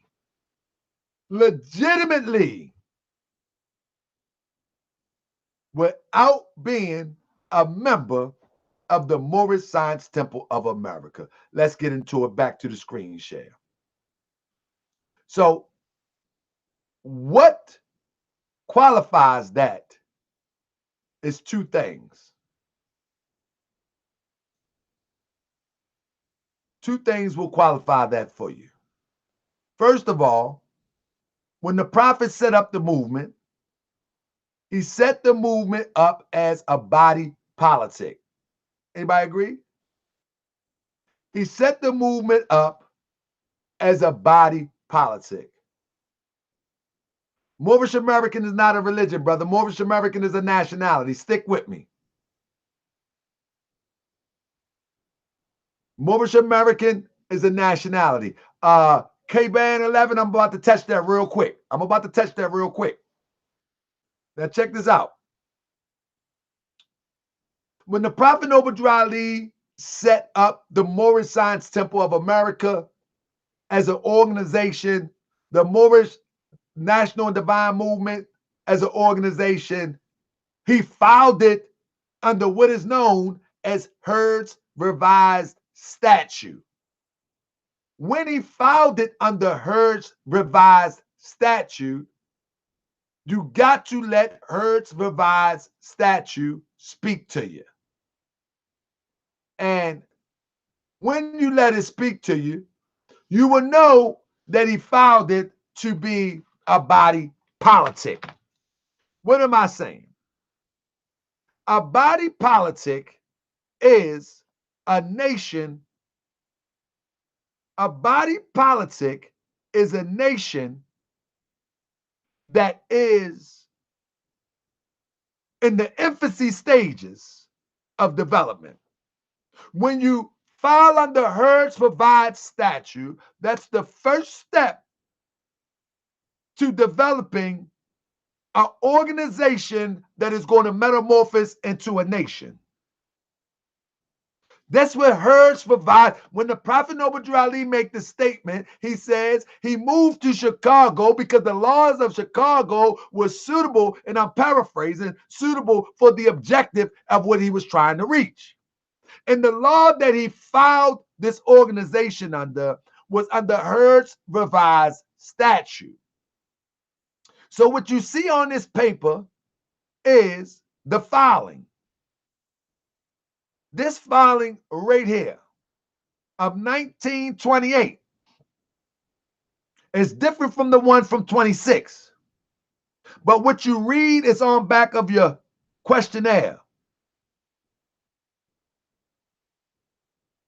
It's on back of your questionnaire. It says, let me see if I can open it up for you. It says, the Moorish Science Temple of America. First, it goes on to say, do solemnly swear that the meeting of the members of the Moorish Science Temple of America, held in Chicago, in the county of Cook, in the state of Illinois, on the 20th day of July, AD 1928, for the purpose of the following person were appointed. He scratched out elected, appointed. He appointed them sheiks. Not trustees, sheiks. Why did he do that? Because when you read Heard's Revised Statute, it says in Heard's Revised Statute that, y'all talk about this as a trust statement. He scratched out trust. This is the document right here.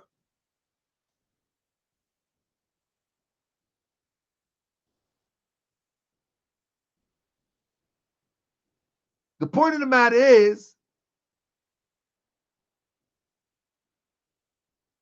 I think they say president, whatever. The point of the matter I'm making is that when you read Heard's Revised Statute, you understand that when you file under Heard's Revised Statute, you can create the title to fit the position or the objective that you're trying to meet.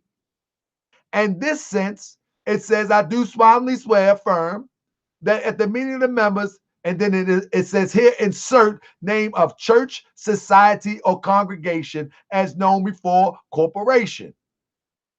In this sense, we didn't open a church. He wasn't talking about a congregation. He was talking about a society. It's obvious. He was talking about a society as known before the corporation.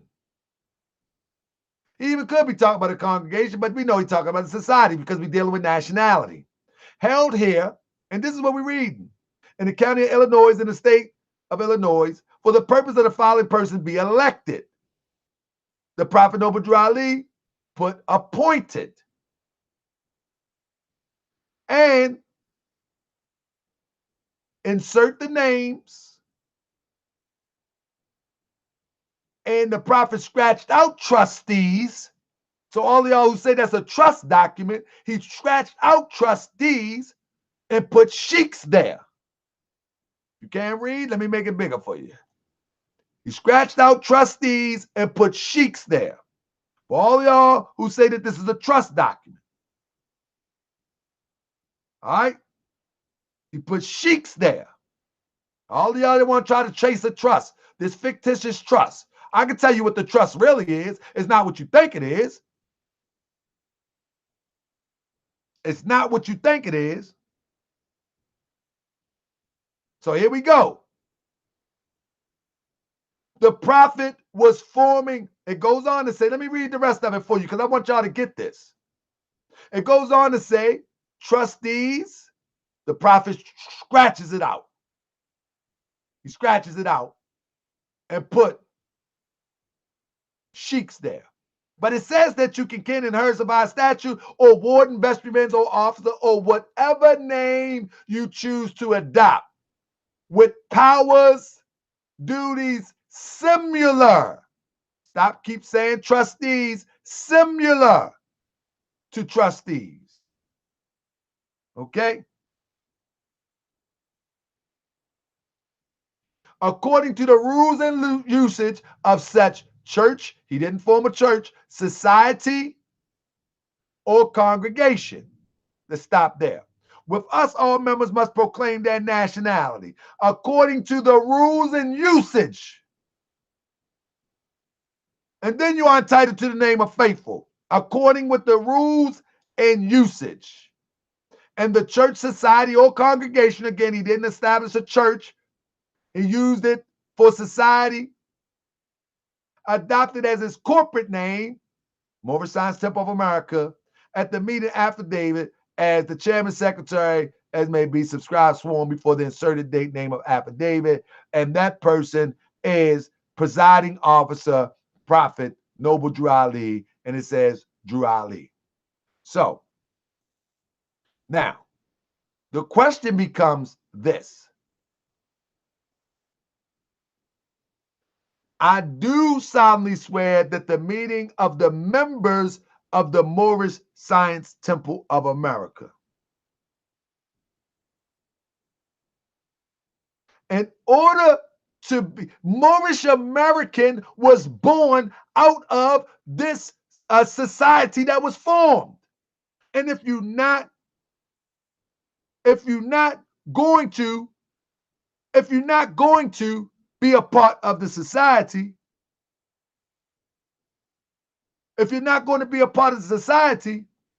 then Moorish American don't relate to you. You know what I mean? The Moorish American don't relate to you. It can't relate to you.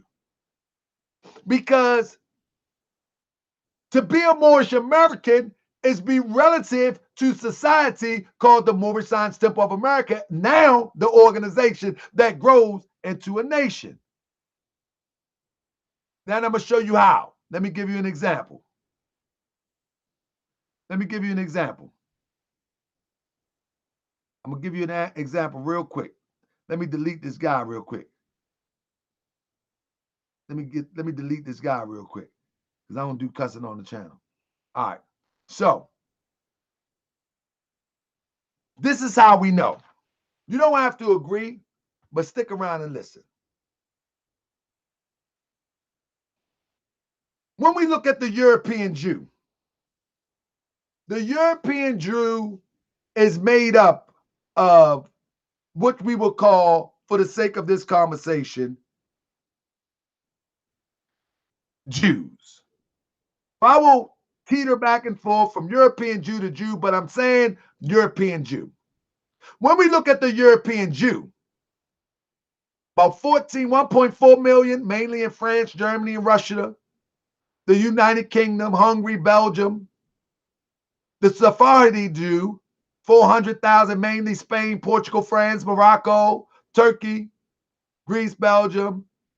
The Mizrahi Jew, 300,000, mainly France. These are all European Jews for the most part. And I'm saying for the most part, Italian Jews, about 45,000. Now, what I'm bringing up the Jews for? The reason that I'm bringing up the Jews for is because before they created or founded the nation state called Israel, before they founded the nation state called Israel, they were all Jews. In other words, we all Moors. They say it's our birthright.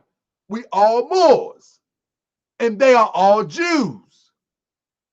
But all Jews are not Israeli until they make an allegiance to the nation state of Israel. We are all Moors, just like this European Jew claim that they're all Jews. But you're not an Israeli until you make an allegiance to the nation state of Israel. That's it. So the rules of being a Moorish American is with us, all members must proclaim their nationality. Not willy-nilly proclaim a nationality. No, with us. With us. The Moorish Science Temple of America. With us. Our people must proclaim our nationality, and we'll teach. If you proclaim your nationality and you're not with us, the nationality is null and void. Because remember, Prophet Noble Drew Ali is metamorphosing from an organization to a society.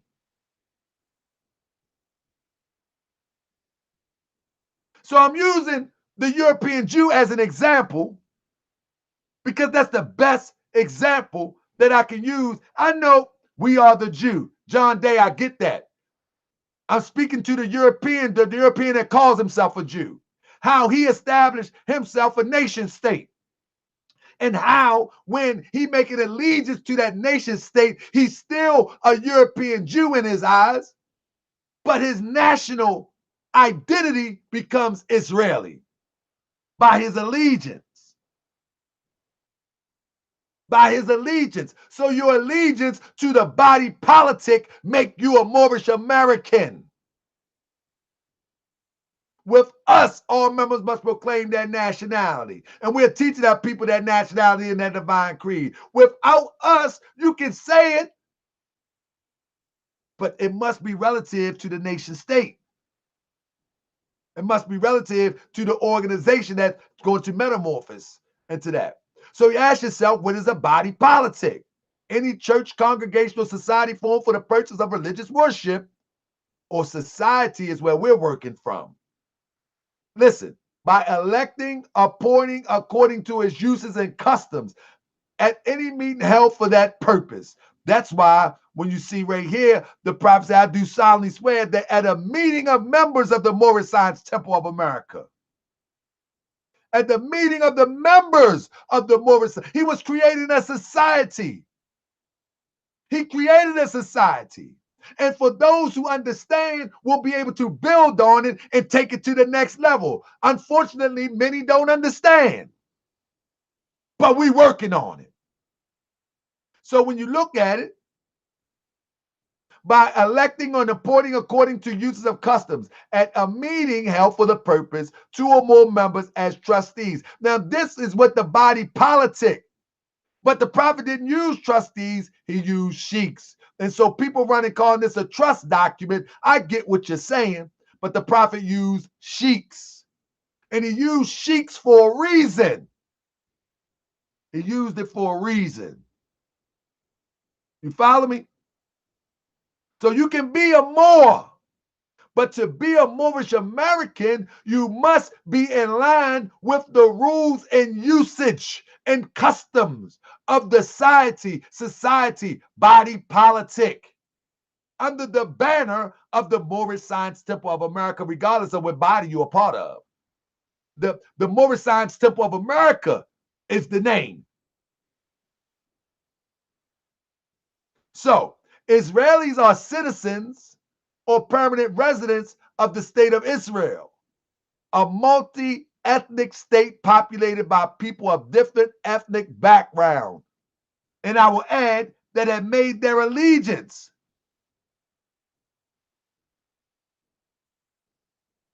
A Moorish American is a member of the Moorish Science Temple of America, consisting of a multi-Moorish culture, a Moroccan empire, descended from northwest, southwestern shores of Africa. And the Moroccan empire we know extended to north, south, central America. These are all Moors. But until you make an allegiance to the body politic, you can't claim to be Moorish American. You can, but it don't work like that.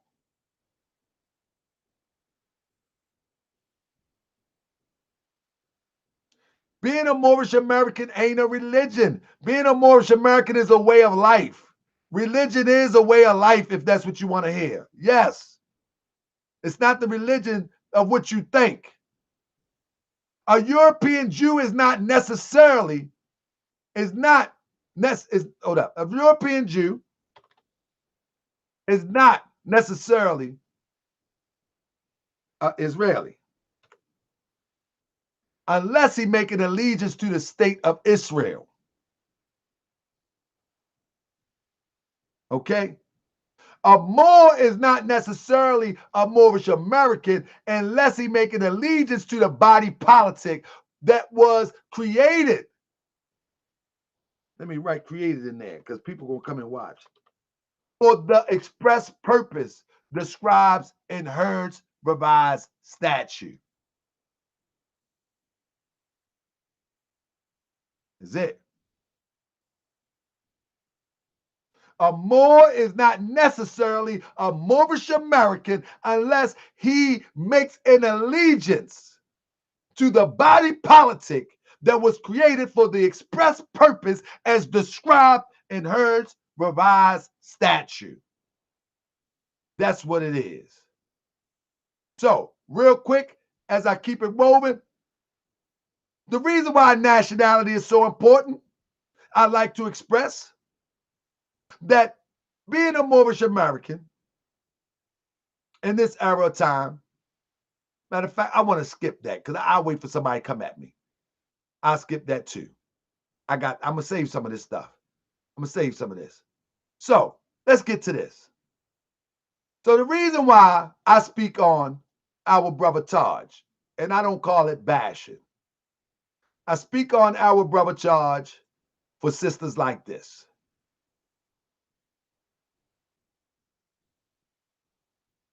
I take some questions once it's over. This is the reason why I speak on and I say brother Taj's name.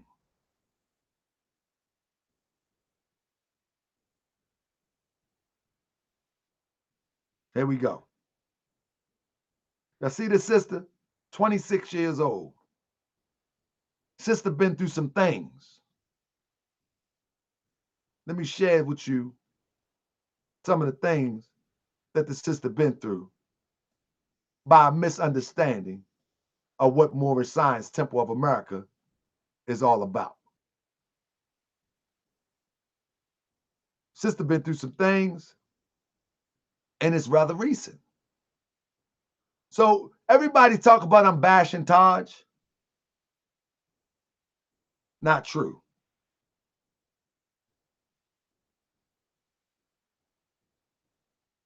Everybody say I'm bashing Taj. Not true. Family, what I'm doing is trying to bring awareness to the true and living teachings of the Prophet Noble Drew Ali so we can avoid headaches that this sister encountered. First of all,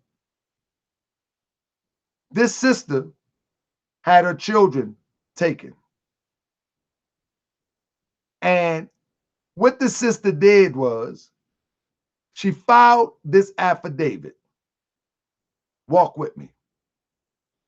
This is May 29, 2018. She filed this affidavit, right? In hopes to get her children back. Now, this affidavit is basically instructions from Taj Tariq Bey. Mind you, I have a son. Everybody on Moorish World TV have seen my son if they've been tuning in.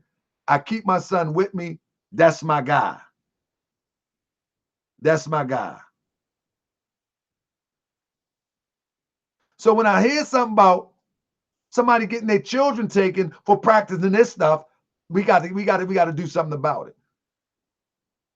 So the first thing that the sister complained, the third thing that the sister complained about is that ODOM lawyers are for slaves.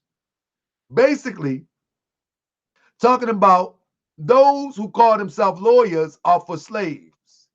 And those who don't know the law and bar registration number is not a license to practice law. That comes from the book, the playbook of Taj. Officers of the court have no immunity when violating the constitutional right from liability, for they are deemed to know the law. This is what she's writing. To fight to get her children back. She filed it. She filed it. But let's listen to the story.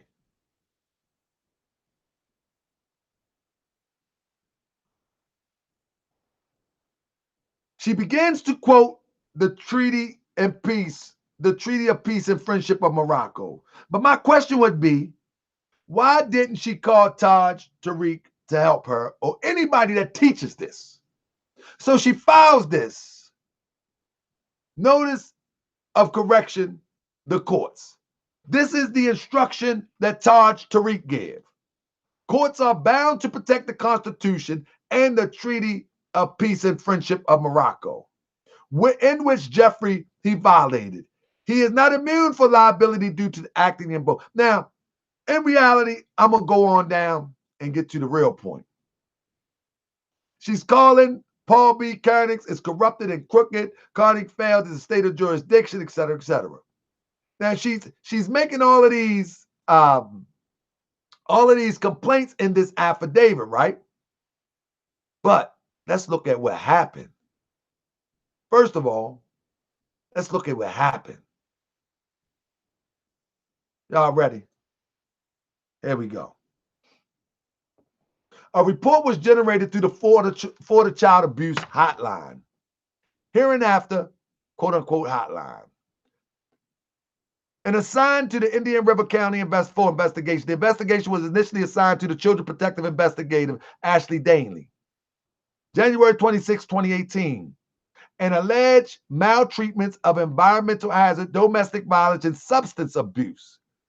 CPI Delaney interviewed Sophia Delisma and Camilo Enemy on January 26, 2018. Sophia and Camilo denied allegations in the abuse report and admitted to recreational use of marijuana, explaining they do not use marijuana in front of their children.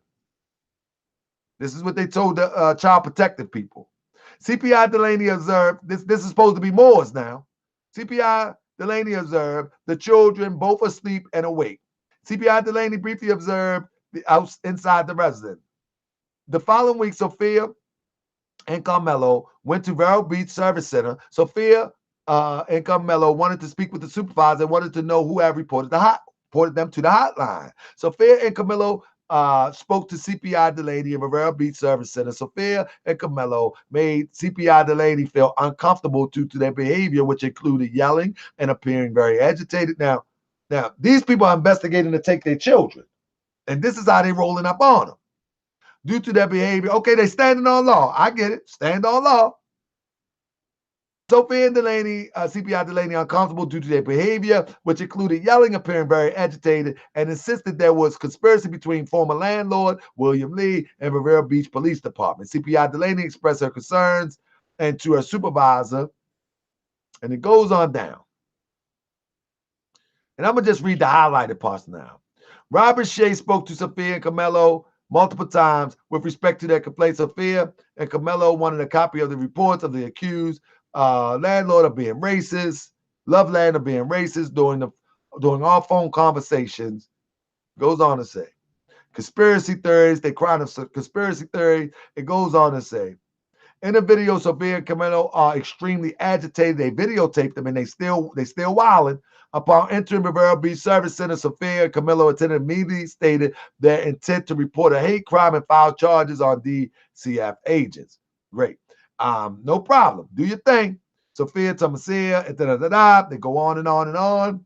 It goes on. Robert Shea testified Sophia and Camilo irrational and paranoid statements caused him concern for safety and welfare of the children. There it goes. There it goes. Calls them safety and welfare for the welfare of the children. You follow me? Now, this is the reason why that Taj Tariq stuff is dangerous. Watch this. Watch this. Robert Shea alerted to the program administrator, Amy, who coordinated the intervention. Now they're ready to intervene now. Who coordinated the intervention by a mobile crisis team to meet with the parents and assess their mental status. Mind you, they quoting a lot of Taj stuff. I ain't reading through the whole thing. But CPI, Kenneth Shaw worked with the mobile crisis effort to meet with the family. CPI Shaw went to the resident February 8th, 2018. This is very recent. It says, Sophia answered the phone. Camilo took over the conversation. You know what I mean? She talking, he snatched the phone, told Camilo, Camilo is not Haitian, he is American. And CPI Shaw communicated his efforts to the program administrator. They documented everything. But now check this out. Amy Gregory directed a welfare check of the children February 10th, 2018. CPI Anna Weatherly, CPI Steve Kalasick, and CPIS Tiffany Perry went to the residence. Now here we go on February 10th, 2018 with law enforcement to complete the welfare check. Sophia was in the residence, a small recreational vehicle. This was their house, a small recreational vehicle with children. Sophia refused to open the door. Sophia was at the window, holding one of the children, screaming and yelling at the investigator. Sophia was very upset. She did not believe the investigator was from the department. That during her yelling and screaming, called the investigators federal agents and assassins that were sent to kill them. The oldest child was screaming and yelling, repeating the mother's rhetoric. The children were heard screaming and crying. The investigators called Robert Shea from the field to make a decision was made from the field, and decision was made to shelter the children. Now they're ready to take the children. They're ready to take the children. Now watch what I'm telling you. You might say, well, this got to do with Taj. I'm going to tell you, this is how it started. Watch. The investigation attempted to speak to the mother and explain the decision of the shelter. Sophia would not cooperate with the decision to the shelter of the children. Sophia was told there would be a shelter hearing the following morning. Sophia responded, there is no court on the weekend. The mother did not attend the shelter hearing on February 11, 2018. After the shelter hearing, February 11, 2018, Anna Weatherly returned to the residence with Corporal Scriver and Deputy Harlett to remove the children. I know she probably think they ain't have a delegation of authority, but that ain't so. To remove the children. Sophia was in the residence with the children. Sophia immediately began filming.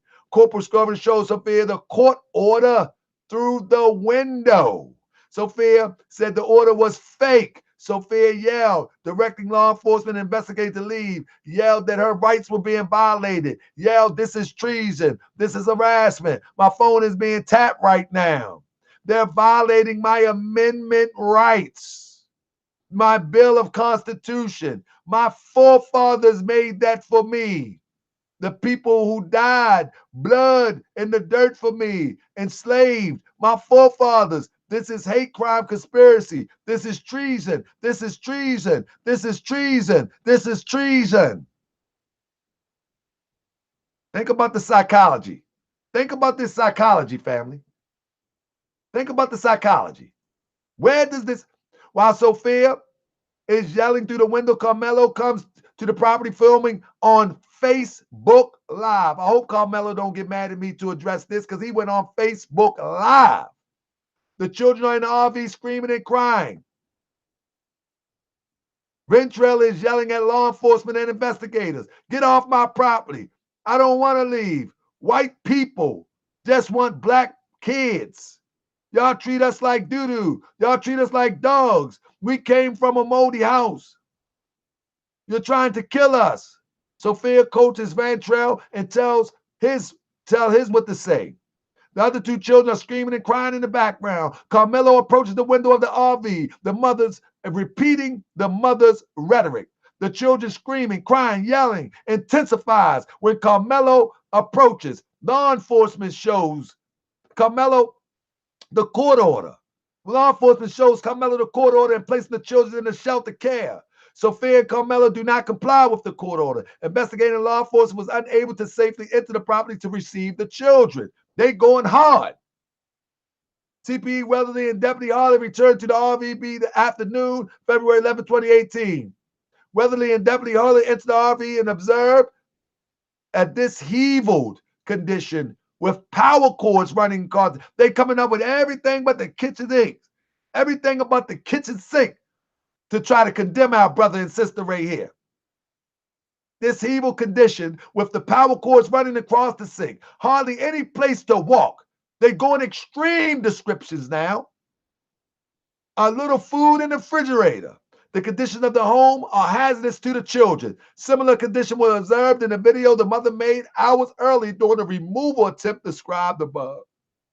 Sophia and Carmelo recorded multiple encounters with public agency, including Rivera Beach Police, Police Chief Curry, Indiana, The children are present in many of these videos and are exposed to the parents' ongoing rhetoric of their lives being in danger. People out to kill them, treason and conspiracy by government agencies out to get them. The children are then seen acting like their parents and displaying behaviors directly correlated with the parents' behavior. Let's finish. The children jurisdiction, the children of age subject to jurisdiction of this court. The children was ultimately taken. The children was ultimately taken, okay?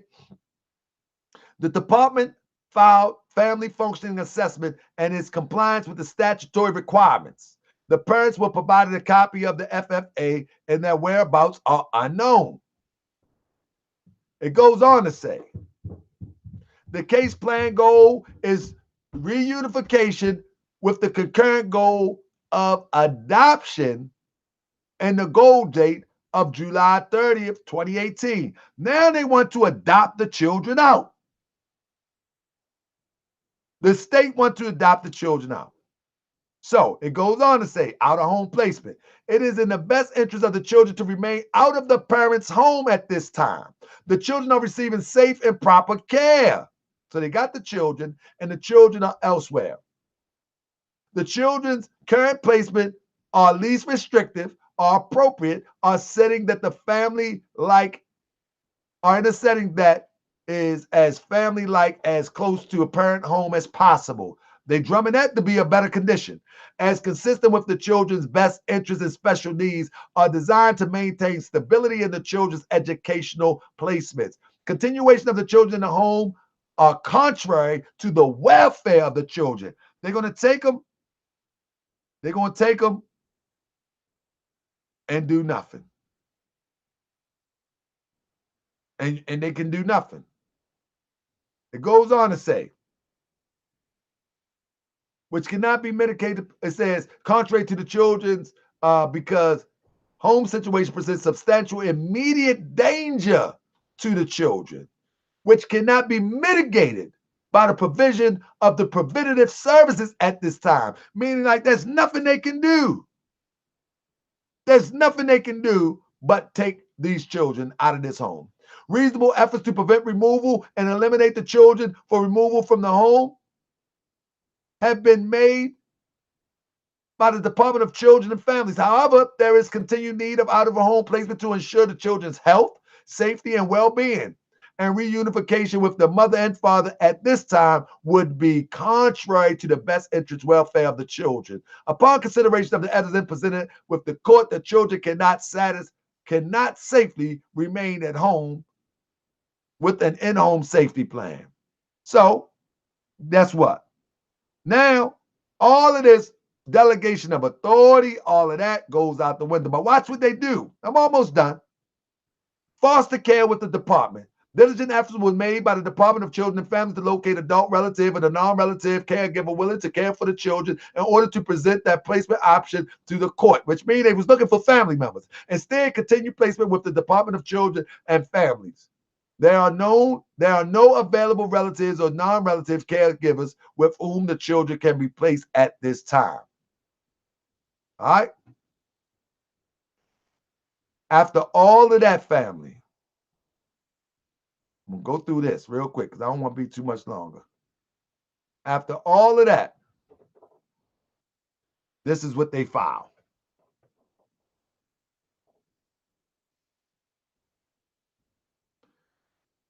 This is what they filed.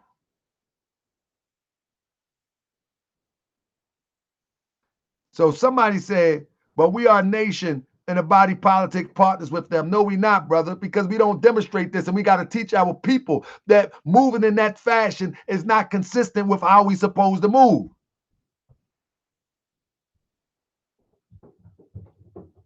Moving like this is not how Moorish American moves. It's the point.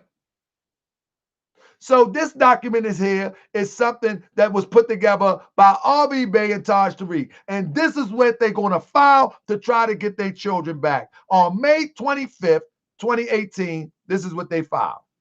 The Moorish National Republic, Federal Government, Northwest Africa. It used to say a maximum on the old document. The Moorish Divine and National Movement of the World, Northwest of Maxim, the North Gate. There is no discretion to ignore lack of jurisdiction. They filing and saying that they don't have jurisdiction to take their children. Well, they took them. That's why they call them kidnapping. Well, they took them. They go on to say they don't have a delegation of authority and proof of jurisdiction. It already said the court assumed jurisdiction. This is all pre-written and punched in by those who trying to fight this. But now look at this. Again, I did a presentation before. They sent a copy to the United Nations. They sent a copy to the International Criminal Court. They sent a copy to the Netherlands. They sent a copy to Interpol in France. They sent a copy to Donald Trump in the White House. They sent us out to the Department of State, Mike Pompeo, Great Seal, National Association of Moorish Affairs, Minister Taj Tariq Bey.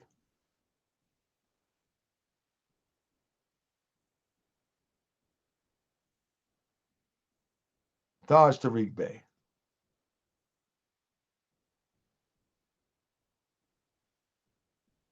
That's it. And you mean that nobody wants to hold this accountable? Nobody think that this is irresponsible? Nobody think that this is irresponsible? Nobody think this is irresponsible? Is it only me? That they're going to try to fight back and get some children back using some documents off of R.V. Bey.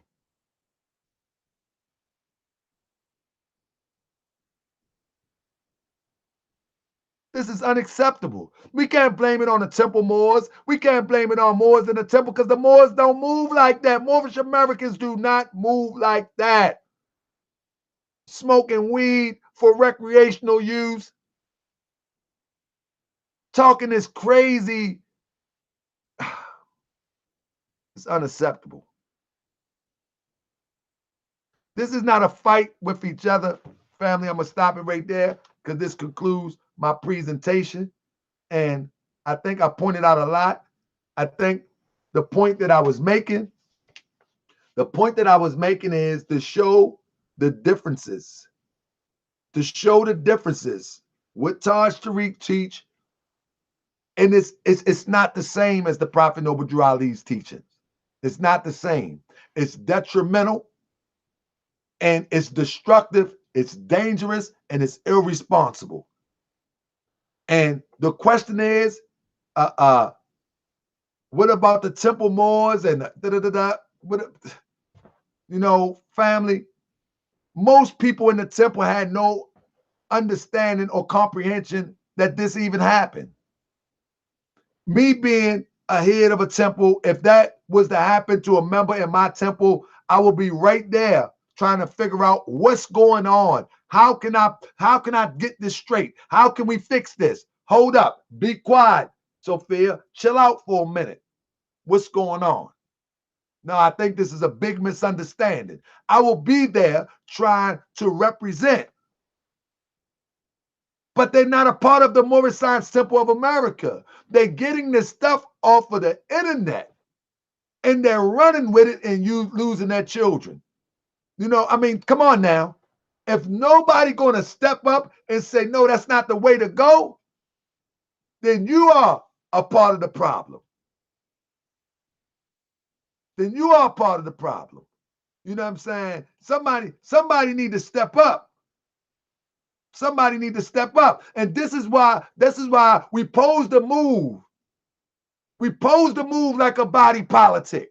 So when one of us get hemmed up in any type of way, which we should not be acting outside of the laws of the divine constitution and bylaws. And the constitution and bylaws says we are part and parcel of the said government. We are not to overthrow it, but to obey hereby. You obey the laws of the land by the way of obeying the Constitution and bylaws. But if you're not aware of the Constitution and bylaws, how can you obey it? How can you obey it?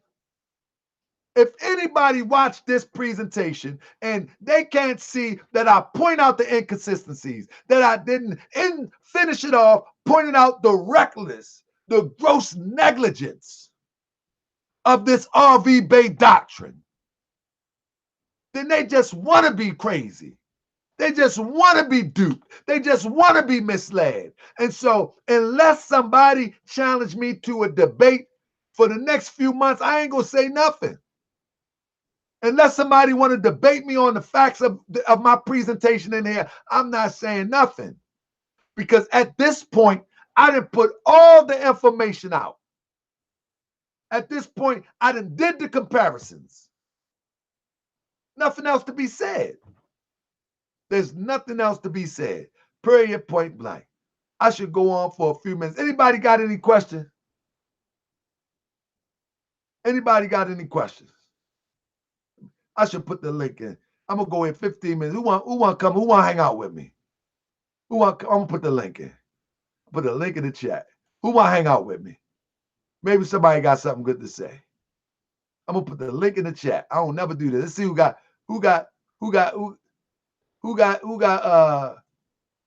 some fortitude. Put the link in the chat. That's the link. Somebody hit the link, they can come on in. Somebody hit the link, they can come on in. That's right. You can hit the link and come on in. I take any questions you want. It don't matter. Take any question you want. For the next 15 minutes, I will take any questions you want as it relates to the teachings of the Prophet Noble Drew Ali, as it relates to birthrights, anything you want. I answer any question you want. I'm telling you, I haven't even dug in my chic bag yet. I haven't dug it in there yet. I haven't dug in the chic bag yet, but I could pull out the chic bag, you know. The only thing I'm saying, family, is that the Prophet Noble Drew Ali delivered us a sound, clear path. What do you believe in the Constitution? I believe in the principles of the Constitution, absolutely. I believe in the principles of the Constitution. Now, do I believe that the European believe in the principles of the Constitution? Probably not. But I believe in the principles of the Constitution. I know how we can flip it and make it work and have a benefit. I know how we can flip it and make it work and have benefit, because the Prophet Noble Drew Ali, see, the litmus test is to look at the successes of the Prophet Noble Drew Ali. And if he could have did that, if he demonstrated that from 26 to 29, if you know the history and you know the successes, then you'll understand how to move. A lot of us don't know the history of Prophet Noble Drew Ali, so we don't have a litmus test to compare it to. But I know that the Moors was millionaires. I know that the Moors had land. I know that the Moors had all the luxuries and all the education that it took. I know. And they did that in the midst of Jim Crowism. See, one thing you're forgetting is the era of time where they accomplished this. We have many Asiatic areas, so-called black areas, so-called African-American areas, where our numbers can supersede.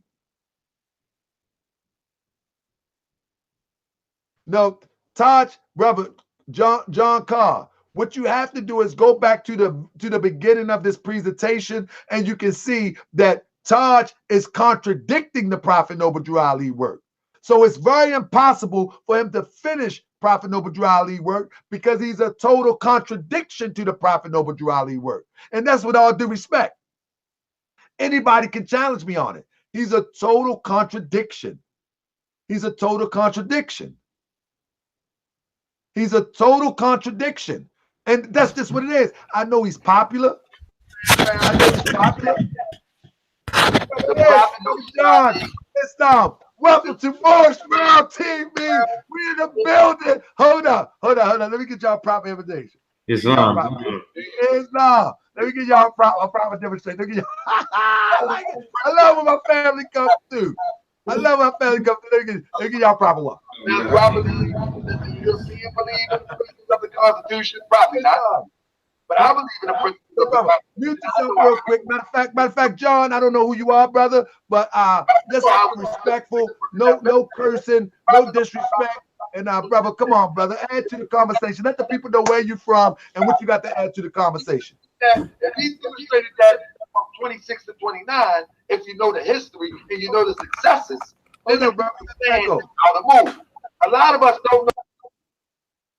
Okay, I got to mute you, John Dake. Brother, you got to cut the background off so we can hear you, brother. You got to cut your background off, because you're going to give some feed in. With that, I'm bringing a brother, Las Vegas, by the way, it's Syracuse. I don't know who he is. Y'all don't know who he is, but we're going to see who he is. I just see he got a business suit on with an icon up on the screen. Peace, Brother Taharka. How you doing tonight, family? Hey, brother, I'm doing well. I'm gonna mute you, John, until I'm gonna get back to you. Let my brother Ish come in, and then I get right back to you. Islam, brother Ish. Islam, family. How you doing tonight? Hey, brother, I'm doing good. I want to see what you guys say about this presentation, brother. I must say, brother, you did an excellent demonstration. I thought that the information that you put, it was very balanced. It was very thorough. You backed up everything that you were saying. And again, nobody has been more vocal on saving hundreds and thousands of lives than you by using your forum and doing this. No one has been more vocal on trying just to save families and trying to save lives. You brought attorneys on, you brought guests on, you brought other people with viewpoints on, just trying to save families. And this was just last week, and we see exactly what's going on. Families still being broken up, going into prison. They're in these courthouses talking about secret treaties of Veronas and writing to the popes and all this other stuff. I mean, and the families are just being ripped apart, listening to this irresponsible information being disseminated via the internet with no checks and balances. That's all we've been saying, is that in the name of Prophet Noble Drew Ali being dragged into this, it is irresponsible to be putting out this information like this. And these people are taking this information, and families are going to jail over and over and over again. So I salute the work that you're doing, brother, and we're here to support you 110%. We're lockstep with you every single step of the way, and that's never going to change. Islam, brother. And I want to say, brother, I had much more information. I actually had another whole row of slides, but I said, you know what? if anybody wants to challenge me, I accept the challenge. I won't do it randomly. I would rather do it scheduled so we can bring all of our proof, because I don't want to have a conversation where it's back and forth. I want to have proof to what I'm talking about. And anybody want to challenge me, but I'm glad that the brother John, I appreciate you, Ish. I know you got my back, brother. I'm glad that the brother John came in because he was chatting up in the chat. But brother, the floor is yours, and keep it clean, keep it good, and let's go. I think you've been keeping it clean for a long time on that chat. But brother, the floor is yours, brother. Are you there? We're waiting for brother John, right? Is that correct, brother John? Yes. Are you there, bro? You got to unmute yourself. I muted you, but you got to unmute yourself. Let me see if I can unmute you. I see you trying. It's hard for me to unmute. Let me see. John. There you go. There you go. More vocal and trying to save families and trying to save lives. You brought Hey, John, what you're going to have to do is cut out your background. You got to cut your sound down to something because it's going to backfeed.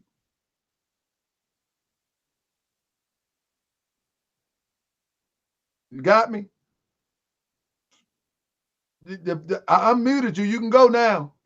You're totally free, brother John. You can flow. You here to rock out, brother. Go ahead and let it flow.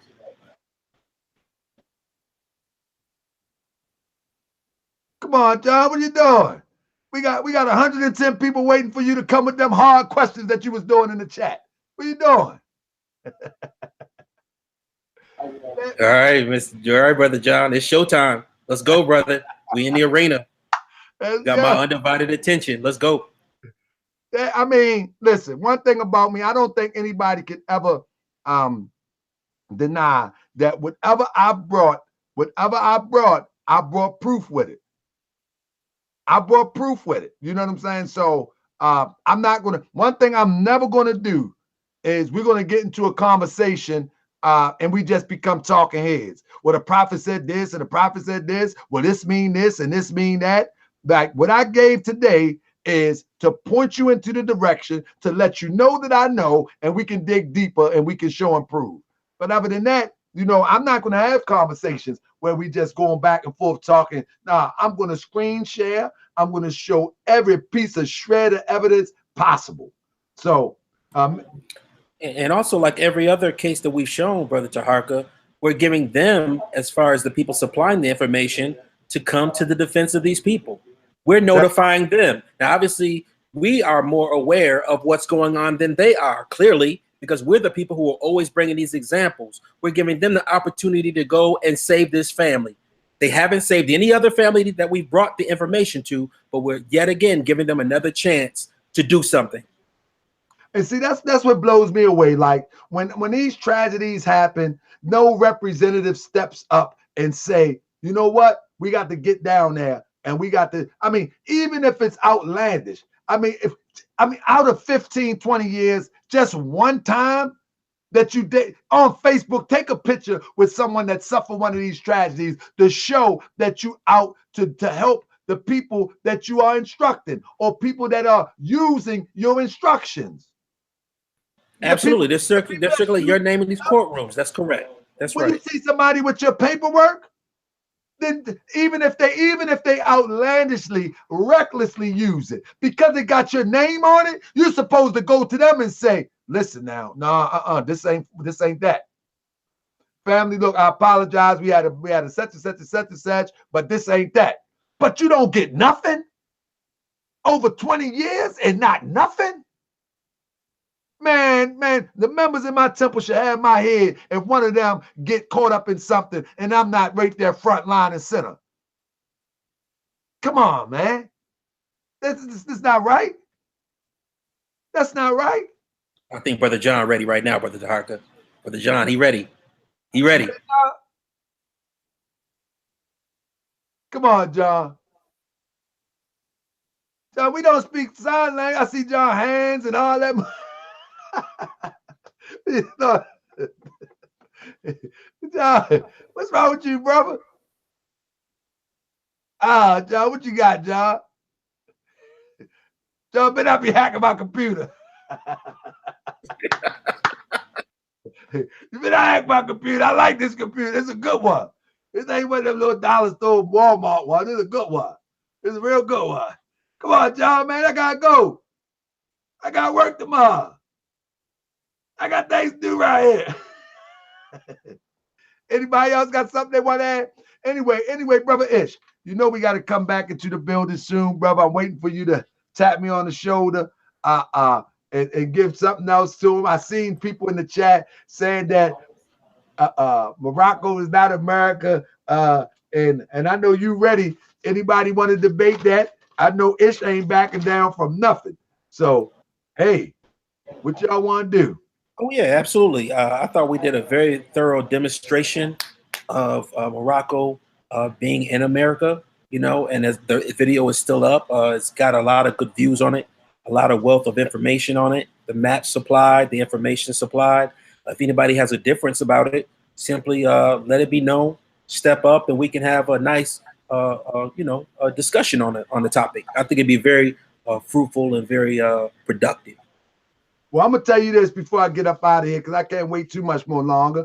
On Thursday, I'm gonna try to have my brother Hopkins Bey in here with a certified Al-Islam dissenting brother. This brother disagreed with everything Moors stand for from an Al-Islamic perspective. So we're going to have Brother Hopkins Bey, if he's available on Thursday, to have a nice dialogue.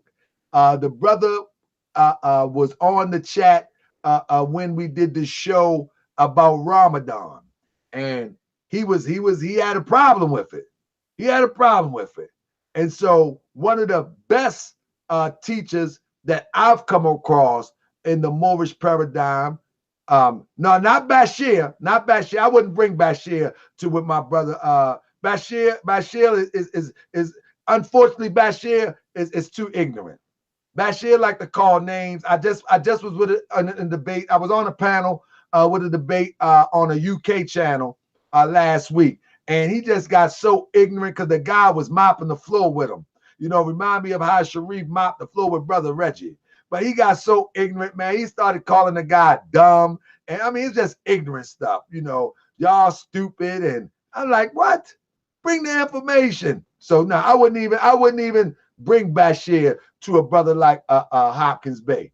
And I wanted to before, but nah. And only way I would do it if that brother would give me his word that he act like a civilized Muslim. Because he just jumped straight to the low. I mean, just straight to the low. And I'm like, nah, man, we ain't doing it. I'm curious about something. Why would they have a problem with the Moorish Science Temple of America or the works of Prophet Noble Drew Ali? Why would anyone who's claiming any form of Islam have a problem with the Moors? When nobody else cared about urban America, Prophet Noble Drew Ali stood up. We're talking about Islam being delivered in Detroit, in Chicago, in New Jersey. When all of these cities, these Arabs didn't give a damn about what we were doing. They didn't give a damn about urban America and the people coming fresh out of slavery. A prophet was sent to us. So if you got a problem with somebody who cares enough and loved us enough to come and teach us Islam in any form, we're going to find out exactly what kind of mission you're on. Because obviously the person who you're following didn't give a damn about what we were doing. We had somebody who loved us and who taught us to clean ourselves up and who taught us to be productive and to be individuals, and the organization is still around over 100 years later. So yeah, I'd love to know who this person is. And I know for a fact that we'll have one of the best representatives in Brother Hopkins Bey. Indeed. And family, listen, I know a brother said that he would reach out to me and I ignored him, brother. Honestly, brother, I didn't ignore you, brother.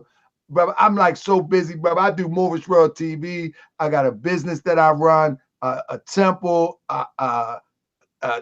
family. I just be so busy, but real soon you'll be able to reach out to Moorish World TV secretary. Yes, real soon we're gonna have a Moorish World TV secretary. Then everybody reach out and they're going to set up everything for us because we're building a legacy here.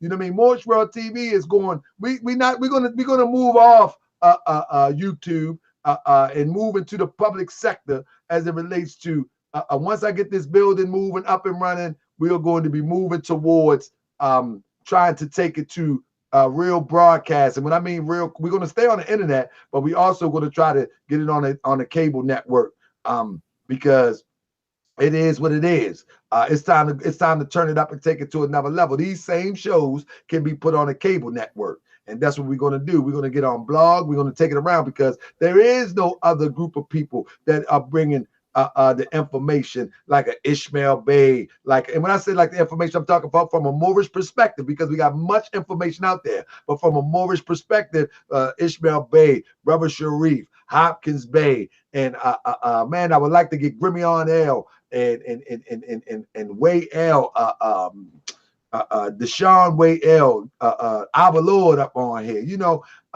because them brothers, even though we had disagreements in the past, I can't take nothing from them. Them brothers had good information and they have good information, and I can tell you this, Brother Way L, I rank them of my top 10 researchers. Now, I don't always, Denimel, absolutely, I better not forget Denimel. I better not forget my brother Denimel. Yes. If I forget y'all, don't forgive me. Tunica L. I can go on and on and on. Haru Renisi L. I can go on and on. If I forget you, forgive me. But I'm just saying we have a bunch of brothers with information that the world need to hear. Every week, Renisi L, Haru Renisi L, Temple number 19 in Atlanta, he drop a book on you. Now I'm just saying, don't give me Grand Sheik. He drop a book on you. That's right. I would love to see brothers like I see in the chat, Grand Sheik Hogan Bay. Man, we need to really, Nagas, I need you to email me, brother. We need to talk, man. We got some business to take care of, man. TaHawkabay@yahoo.com. Brother, hit me. I lost your number, brother. We got some business to take care of. Come on, brother. Trying to get your business up in the Moorish village. Yeah, hey, Hakeem Bey, Renisi L drop a book every week. He gonna flood the market. I gotta make me a book. I ain't going with this. That's right. That's right. Casper Devon Bay, brother. Email me, man. Let's get some of these shows. Let's get some people on here and teach the people. But it just got to be comprehensive information that people can comprehend. But with that, in closing, Ish, you got anything you want to say in closing? I'm getting up out of here. It's almost 11 o'clock. I appreciate y'all. Thank y'all for sticking around. Please go back and review, research, dig deep. If you want to challenge me on the information as your brother, as your friend, come on. But don't challenge me as a gangster and as a weirdo, because I ain't going for that. I ain't talking to it. I ain't talking to cussing me out. I ain't talking to the agent stuff. I ain't talking to it. Just bring some information. We can go. That could be Cujo. That could be Mario. That could be anybody you want. We can bring a moderator here of your choice. Bring anybody you want. Just tell me the topic and we can get busy. It is what it is. But brother Ish has been on a tear over the last week and it hasn't stopped yet. Apparently, some people are under the misconception that you cannot be African and indigenous.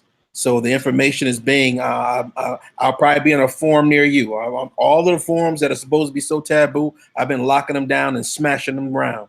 So again, the challenge has been put out and the challenge is still out to let's get it on. Let's get it into the arena. Those who say that you cannot be both African and indigenous and come with your false information so it can get smashed up. So that's what we've been dealing with right now. We're trying to dispel a lot of the myths. That's really what we do. And that's what you have created with your forum also, is to dispel a lot of the myths. So we're addressing the information head on. We smashing out these lies head on, and we're going to continue to do that. I want to thank you, Brother Taka, for inviting us and just for creating the forum. And I think that the chat room was very, very productive. If Brother John would like to say anything, he still has the opportunity to do so. He said that he's still muted, but he's actually still, there's nothing muting him at all. So if Brother John would like to share his information, I'll give the floor. Thank you again, Brother Tark. Yeah, he's definitely not muted. There's no mute button on this thing. Definitely no mute button on this thing. Matter of fact, I can show. Can you hear me? Yeah, brother. Okay, there we go. Maybe my okay. But I was gonna say with the paperwork, how you showed the paperwork. Right. Most of the time, the paperwork that do work, you don't get to see because those cases are thrown out. Right. But the ones that you do see, of course, wouldn't your enemy want you to view it as, okay, you can't challenge us in our own venue? Hold up. Let's deal with what you first said. You said the paperwork that you don't see. Right. Why don't you see it? Because the cases are dismissed. They're thrown out. They don't want that. They don't want to have no loss on their face. I know a brother right now that I dealt with. Do you mean a win or thrown out? What do you mean? No, the case is thrown out. They're not going to let you in.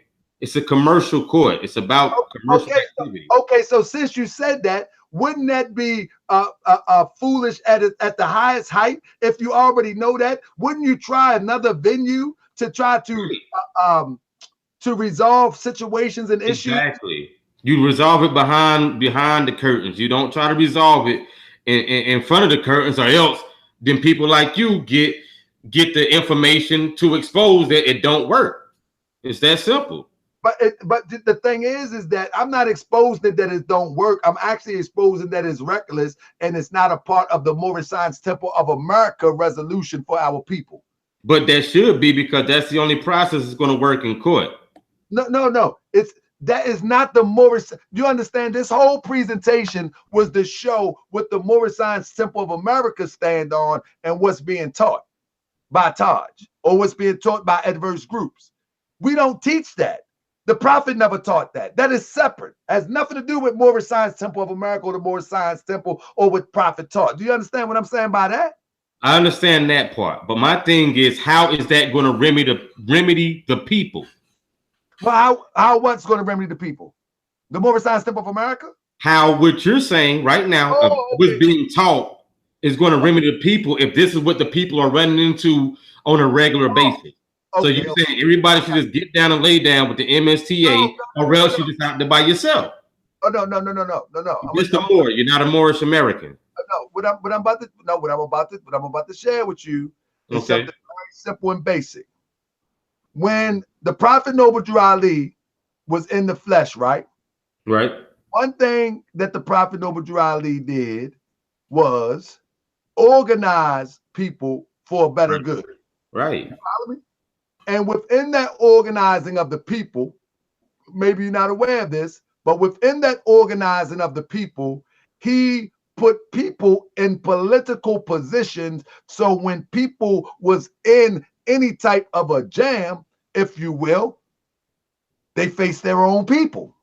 So during the time of the Prophet Noble Drew Ali, he put, and I'm gonna keep saying it, he put a judge in office, right, Judge Blackwell, right, with 5,000 votes. So if we can get 5,000 people to move in one direction in the inner city, we don't have to ask for a delegation of authority. We put our own people in office. Right. If we can get some unity, right?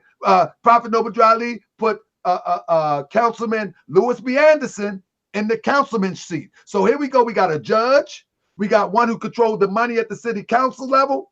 And then he put another one at the city council level. And then he put Oscar the priest with 5,000 votes into Congress. So if we did that in every city, if we join functional Moorish Science Temple of America that understand how the Prophet did that, and we move like that, we will be on top overnight. Exactly. I mean, because do you see any Amish people going to jail? There we go, brother. You are. Do you see that? No, just be honest. Even the ones that live in the community or outside the community, they get in any trouble, who comes to their rescue? The Amish community. That is why I said earlier about being. They don't have no judges or politicians in place. This is why I said about being a Moorish America. You Moorish American, you must be connected to the body politic so you can move as a body politic. You can't say I'm a Moorish American, but you moving for Dolo. Nationality don't work like that. So when a person follow that paperwork and they get it offline from whatever, that is not a Moorish American, because a Moorish American is a nationality and the root word is nation, and the nation must be organized. And the organizing of the nation starts with the organization. Is the MSTA recognized by the UN? The organization, no, it's not. No, it's not recognized by the UN as of yet. Let me finish. The Organization of the Moorish Science Temple of America is not recognized by the UN as of yet as a solid nation or a separate nation, because we are part and parcel of this nation. That's just what it is. But listen to this. Listen to this. The Jewish people that I mentioned tonight, at one point, they wasn't even recognized. But guess what? Their unity from, like I said, Moors and Jews, they rallied around the Israeli thought and the Israeli nation and the Israeli nationalistic principle. And so that's what the Moorish Science Temple of America is about. It's about rallying around the Moorish American principle and become nationalistic and move as a body. Are there any Jews in prison? Oh, it's a few, but not practicing that we know. I ain't never seen many. That's my point. No, there's guidelines and boundaries of being Jewish. The guidelines and boundaries are being guided by the Torah. So if you're functioning as a lone wolf and you're doing things outside the fabric of what a Moorish American is supposed to do, then you cannot then come back into the fold and expect for the Moorish Americans to come and protect you. If you're living by the guidelines as a Moorish American, then your children should not be being put in jeopardy, particularly if you're a male. A lot of these males are getting their females into this doctrine, and then the females are supposed to be the last guardianship of the children. So the women and the children, it's the women being killed, and it's the children being taken by authority because the men are weak and dragging their women into this mess. Yes. And let me add this, brother. You know, unfortunately, brother, and I gotta sympathize with the situation. Unfortunately, we have 20, 30 years of evidence that many Moorish Americans within the temple are not moving on what I'm talking about here. I understand, bro. Yeah, 20 and 30 years. But that doesn't mean that that's not the goal of the Moorish Science Temple of America. The goal. And so it's going to take those progressive brothers, Curry Lindale, brother Tyrone Bey, Kenyu Bey, and all the Reniciels to all say, you know, with my group, I'm going to move on the plan of the ages. You know, we don't have to be all like people say, more. What about the grand bodies? What about the grand bodies? I say, don't worry about that. We are tribal people. We always been a tribal people, and we may never come together on complete terms. That's unfortunate. But if all of us, no, it's not unfortunate. The Prophet Noble Drew Ali teaches us that he said, we should foster the principles of the Holy Quran of Mecca. But one of the principles in the Holy Quran of Mecca, it teaches that we was created in pairs, and from pairs we was moved towards tribes, to pairs to tribes, so we may know one another. And so this is a divine calling, that these tribes that we find ourselves in is not to separate us, but to know one another and to understand one another so we can move in one vibration. We're not going to agree on everything. We're individuals. But one thing we got to agree on is that we got this foot on our neck and we should be fighting towards a goal. You know what I'm saying? And one of the goals of the Moorish Science Temple of America is complete nationhood. And if we don't become a part and parcel of this nation and then metamorphose into separate, then it's not going to work. We got to go step by step. We can't jump all the way to step 5 if we ain't start on step 1. Well, I'm gonna tell you the problem I run into a lot, because I actually have my boots on the ground. I I help people in my community.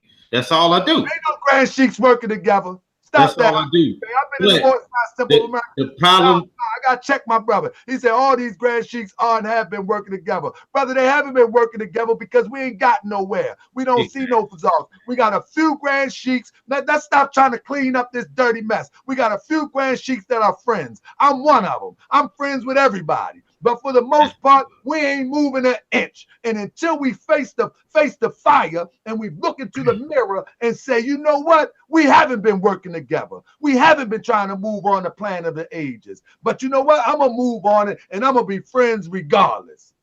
You know what I mean? Everybody trying to be the biggest grand sheik possible, but it's about the people, man. Like, my babies are suffering. I see my community, people in my community suffering.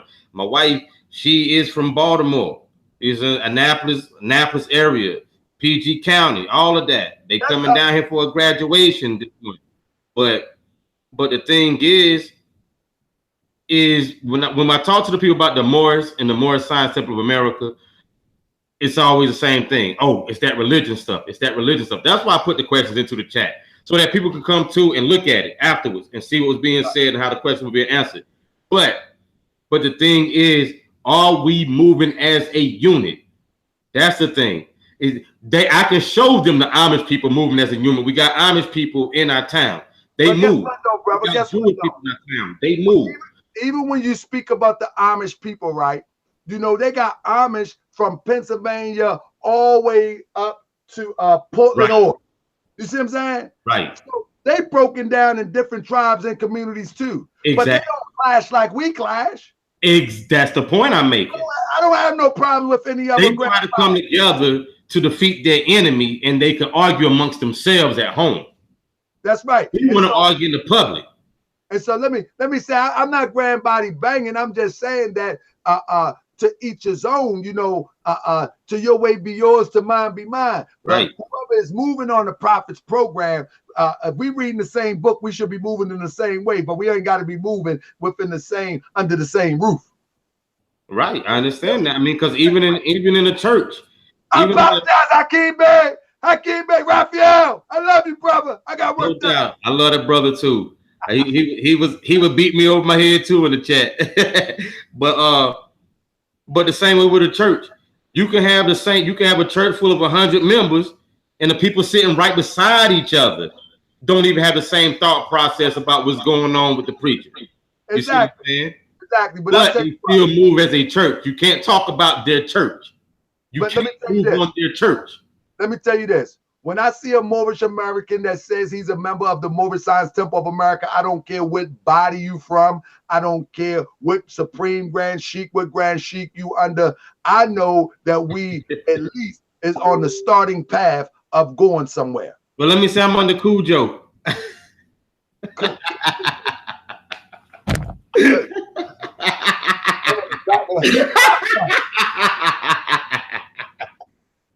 Listen, Cujo. Either way, that's just what resonates with me.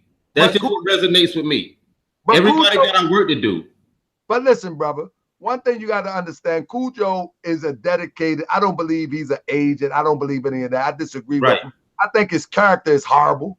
You know what I mean? Like he needs to clean his filthy mouth up, because the Prophet Obadiah Ali said we should not use any and I'm gonna paraphrase it. He said we shouldn't use any I understand. I forget the words, in the mildest form. He said the mildest form.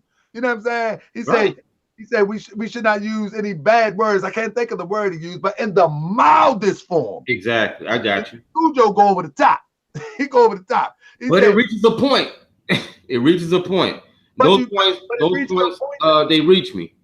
But it reaches a point that when you study the Prophet, my fault, Salvi, man. He said use profanity in the mildest form. But it reaches a point that when you really study this work, it teaches you self-discipline. It teaches you self-control. Like when I look like I'm all worked up, I really don't be worked up. I'm just an excited, passionate guy. You know what I'm saying? But it teaches you self-control, it teaches you discipline, and it teaches you how to navigate through issues in order to get through to people. Because ultimately our job is to create the condition where people can save themselves. You know what I'm saying? And if you can create the condition where people can save themselves, you know what I'm saying, then you're doing your job. But when you use the vernacular that is going to attract a certain type of constituent, then guess what? We're defeating the purpose. Because the Prophet said we need people of good sound mind. And if cursing attract people to you, that's not good sound mind people. That's just what I'm saying. You may get the message call, but that's just not sound mind. You know, you won't, if you can't teach it to your child. You live in Baltimore.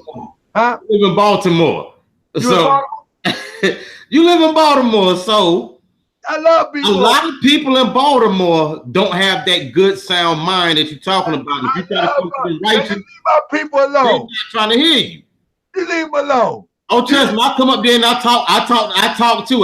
The last time I was up there, I was trying to get to you, but my wife, she had other agenda, so we had to get back down to North Carolina quick. And brother, I'm very easy to find. I mean, if you find any more, I mean, or I mean, if you know somebody that's in the know of consciousness, all you got to do is ask them about me. Somebody got my number. It is what it is. It is what it is. But I got to get up out of here, family. Hey,